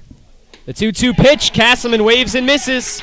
And now there's 2 away for the Joes. They need a hit with a runner on third. If the Joes can't score Becker, it's going to be really hard to win this game because the Jazz are going to have the same position where they'll have a guy in second, nobody out. Joes are put in such a great position after the steal from Becker, but they weren't able to. Yeah, there's nobody out, and Becker was at third base. Yeah, weren't able to score him on the next 2 batters. John Sanjul comes in. He takes the first pitch. Fastball up high for ball 1. St. Jules still looking for his first hit of the day.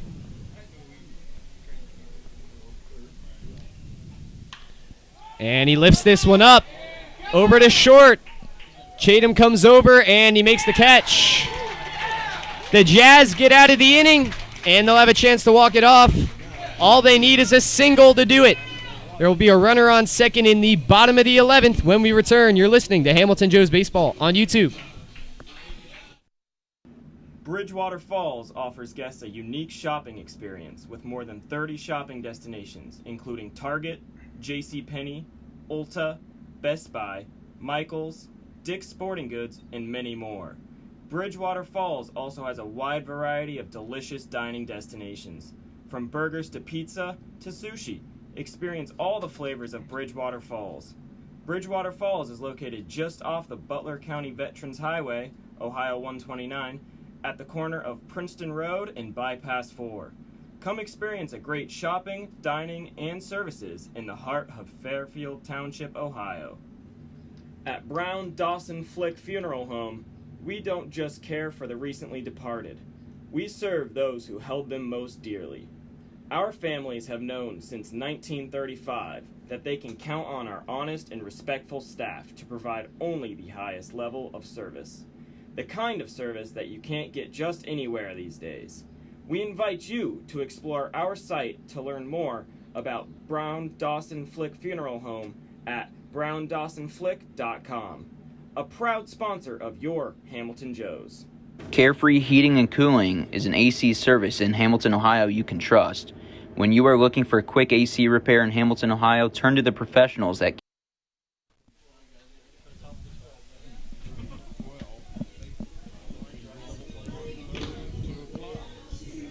Chandler Skelly comes in for the Richmond Jazz.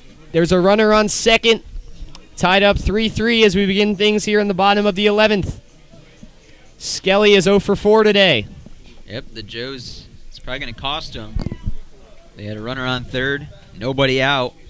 Then a fly out to shallow left field, strikeout, and then a pop-up in the infield. The bunt is laid down by Skelly. They'll apply the tag, but the runner advances to third.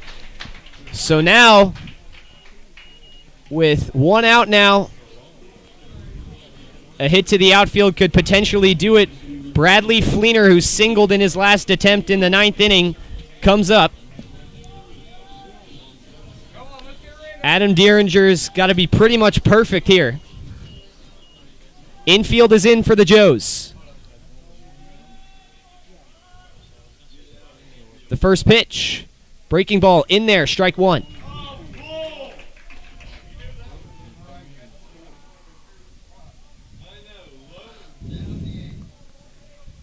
The 0-1 pitch. Ooh, And great this block. one, wow, it was near the feet of Fleener, and Sammy Sass behind the dish was able to pick it up. He saved the game right there. Yeah, if that one got by, as we mentioned, the backstop here is very far from home plate. Sass would have had no chance. The count is 1-1. The pitch to Fleener. He takes it inside. He's ahead now 2-1.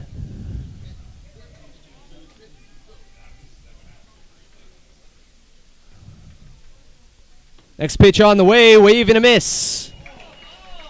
That pitch was way outside, but Fleenor went chasing.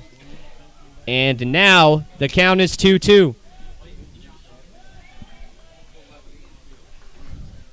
Swing and a miss. Oh, my. Wow. So Bradley Fleenor is retired, and now there's 2 outs. And KJ Curry needs a hit here for the Jazz.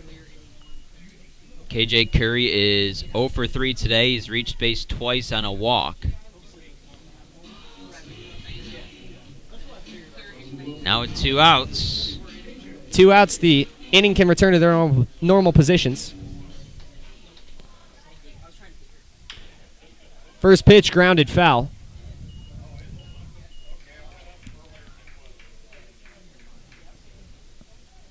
Oh, 1 is the count to KJ Curry. Curry has 2 strikeouts, 2 walks, and a ground out to second today.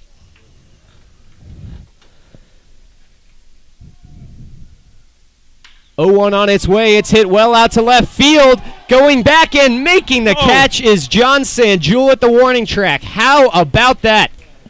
Yeah, Sanjul was spinning all around over there, tracking it down near the warning track, and somehow we're going to the 12th inning. It's going to be the last inning no matter what, because GLSCO rules, if a game is tied after 12, it goes down as a tie, which I disagree with. Any ties in any sport, that just shouldn't happen. But the Joes, after going scoreless when they had the runner on second to start the top of the 11th, they somehow escape with the runner on third from the Jazz, and we go to 12. So the Joes are able to hold the Jazz off the scoreboard and keep this game alive. Final chance on the way. There will be a runner on second. We'll see if they can cash in this time. Stay tuned for the final inning of play here on Hamilton Joe's YouTube. Carefree Heating and Cooling is an AC service in Hamilton, Ohio you can trust. When you are looking for a quick AC repair in Hamilton, Ohio, turn to the professionals at Carefree Heating and Cooling. With a name for completing the work correctly the first time, you can rely on our quality service to get your AC system working like it should. When you need air conditioning fast, call us at 513-268-5164, or you can also contact us online at carefreeheatingandcoolingco.com.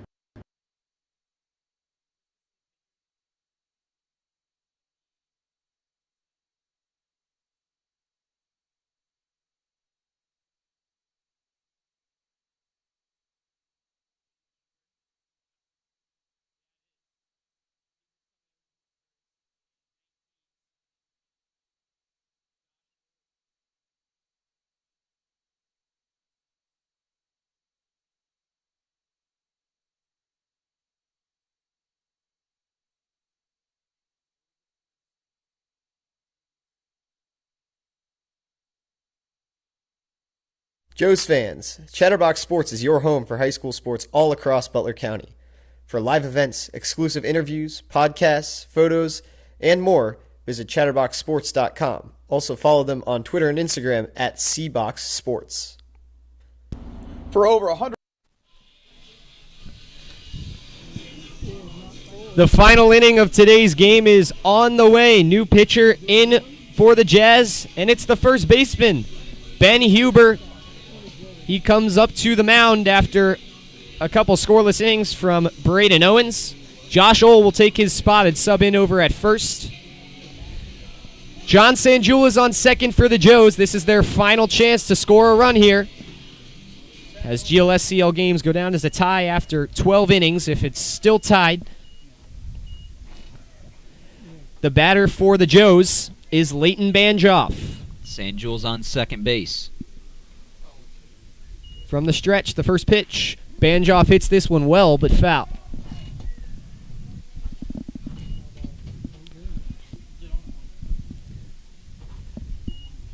Layton hit a double back in the third inning, but has had no luck at the plate other than that. 1 for 5. 0-1 is the count. And he pops up a bunt that goes all the way back and hits the backstop.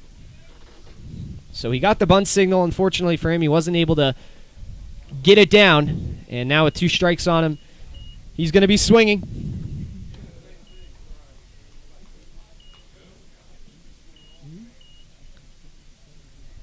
This has been Huber's 3rd appearance. He's only given up 1 earned run in 4 innings pitched.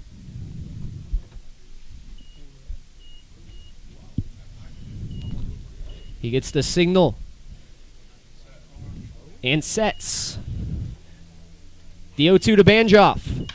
He hits this one hard, and it also lands foul on the right side. That's the second time Banjoff has gotten us out of our seats here in the press box, but not able to put it in play yet. 0-2.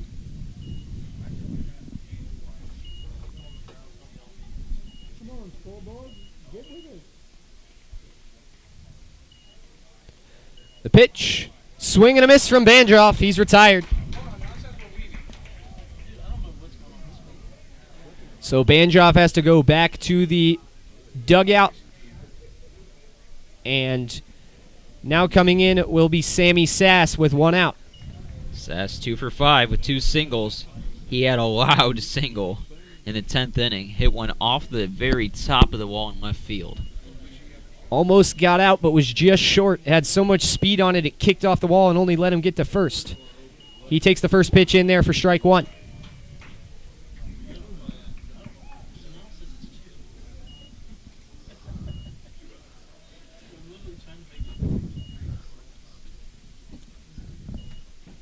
Huber sets and delivers. The runner bluffed over at second, and Sass fouled this one up high. If the Joes can't get a run in this inning, they're either going to lose or tie. As after 12 innings, it goes down as a tie in the books. Here comes the 0-2 once again. Runner goes this time, and Sass foul tips it. Sanjul got a pretty good jump over there at second, but it won't matter. He'll have to return to the base. And the count is still 0-2 to Sass, who's been fighting in there after taking 2 strikes early. He's been fouling them off left and right, but yet to take a pitch or put one in play.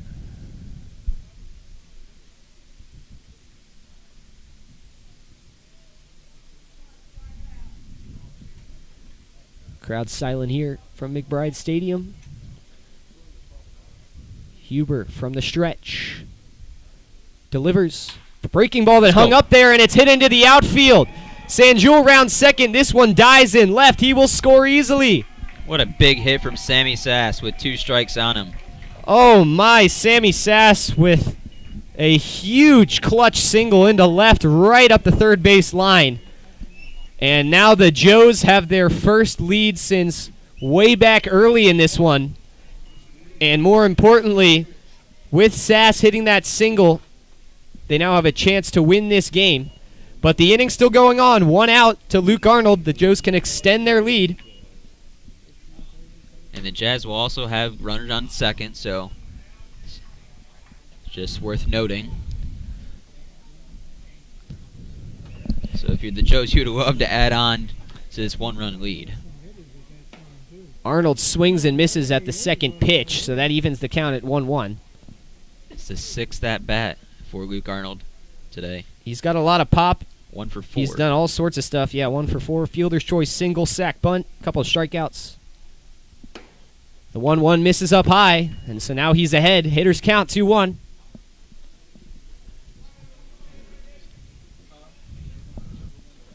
Luke Arnold, the shortstop. Gets the 2-1. Big swing and a miss from him there.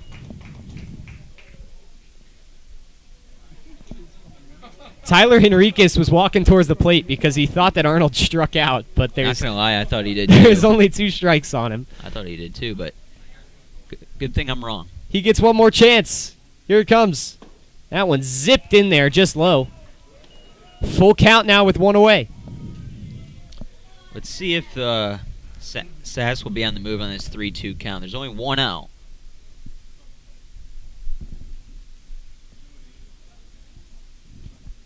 He does not go, and this one misses down and away and pushes the lead runner out to second base. Luke Arnold is aboard with a 1-out walk, and that brings in Tyler Henriquez. Tyler walked, but has flown out twice, lined out once, and struck out in the game. Still looking for his first hit.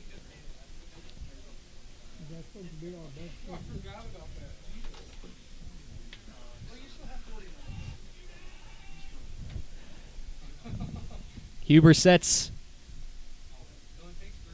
Takes a look over at second, but now gives the first pitch to Henriquez. He foul tips this one that is dropped by Skelly. Strike 1.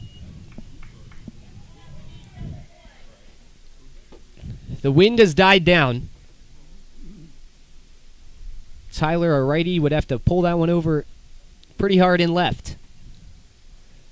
He faces an 0-1 count. The pitch from Huber is jammed and spins foul.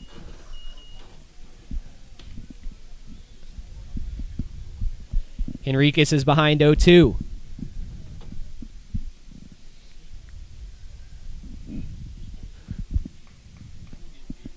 Victor Valderrama's on deck.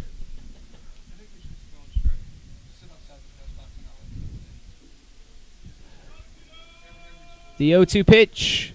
Swing and a miss. Henriquez can't go over to first because there's a runner there.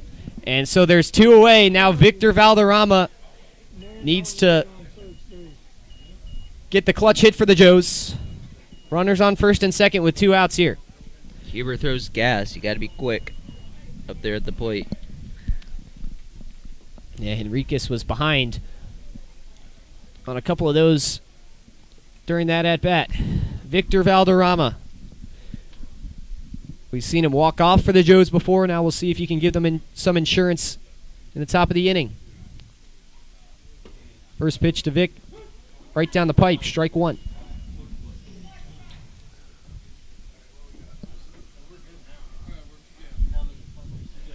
Valderrama readies. He has a single and a walk in today's game. The pitch, this one hit hard, but it's out of play. Joe's bats have really been working that right side foul in these extra innings. They're yet to get one down in fair territory over there.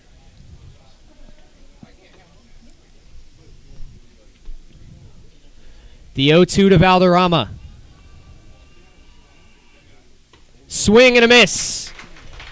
Huber retires the side, but not before the Joes could get one.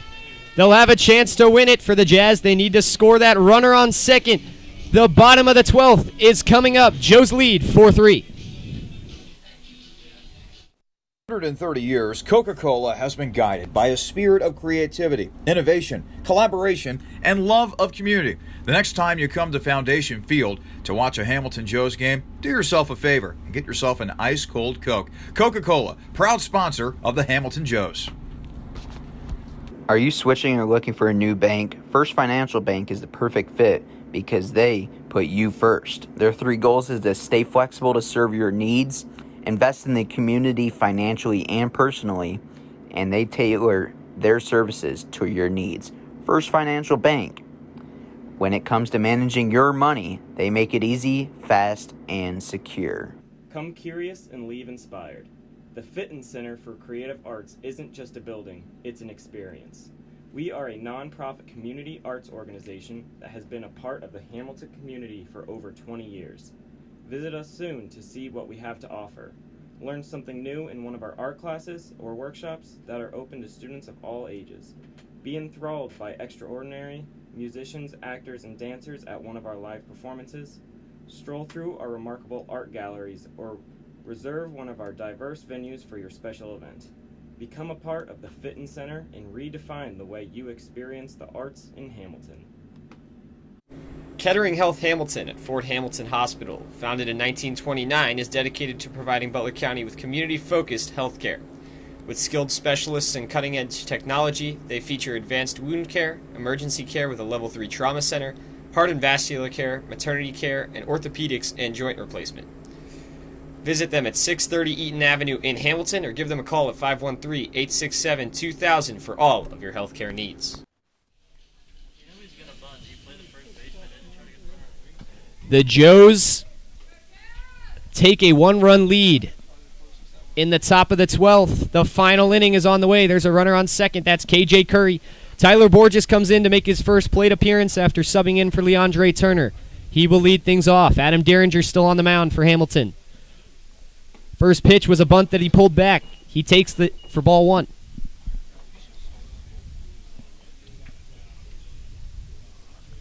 Two, 3, 4 hitters due up for the Jazz. That's been the meat of their order today. That's a really good bunt. The throw over to first is not in time. Tyler Borges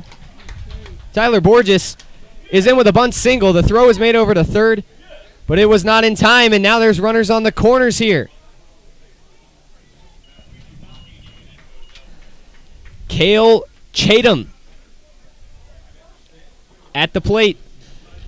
The shortstop has singled 3 times in today's game. He's swinging the hot bat. 3 for 5. Runners on the corners. Infield is a little bit in, not quite on the grass yet for the Joes. First pitch down and in for ball one from Derringer. And now if you get a double play ball here, what do you do?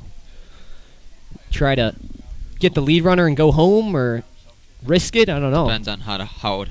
Depends on how hard the ball's hit.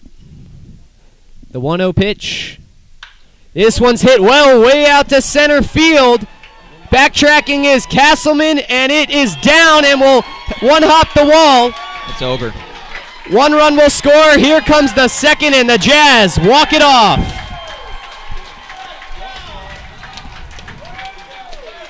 Cale Chatham with a walk-off double that scores 2 runs, and the Jazz come from behind to win it here in the 12th, 5-4.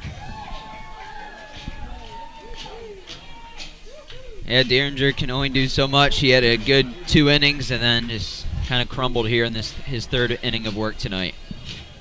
After a great bunt off the bat of Tyler Borges, KJ Curry advanced to 3rd. That was the 1 run they needed for the tie. The winning run was on first, and Cale Chatham blasted one out to straightaway center that got over the head of Logan Castleman, and the Jazz take it here in Richmond. They improved to 9-8 on the year. Their next game will be at the Ohio Bison tomorrow. They improved to 6-1 here at McBride Stadium. For the Joes, they fall to 9-7. They will play tomorrow in a makeup game against the Xenia Scouts, and then also a full home game. So make sure to tune in for both of those on YouTube. The Joes fall to 2-4 on the road. So, Sam, final thoughts here from Richmond. Yeah, it was a back-and-forth game. The Joes' bats went quiet after the 3-run 3rd. They were able to get 1 in the 12th, but that was due to the San Jewel starting on 2nd and the RBI single from Sass. And then Derringer coming in for his 3rd inning of work, and he had 2 good innings, but just couldn't get another good inning under his belt. And that Chatham hit was crushed to deep center field, and there was just no play Castleman can do. So the game goes to 12 innings here.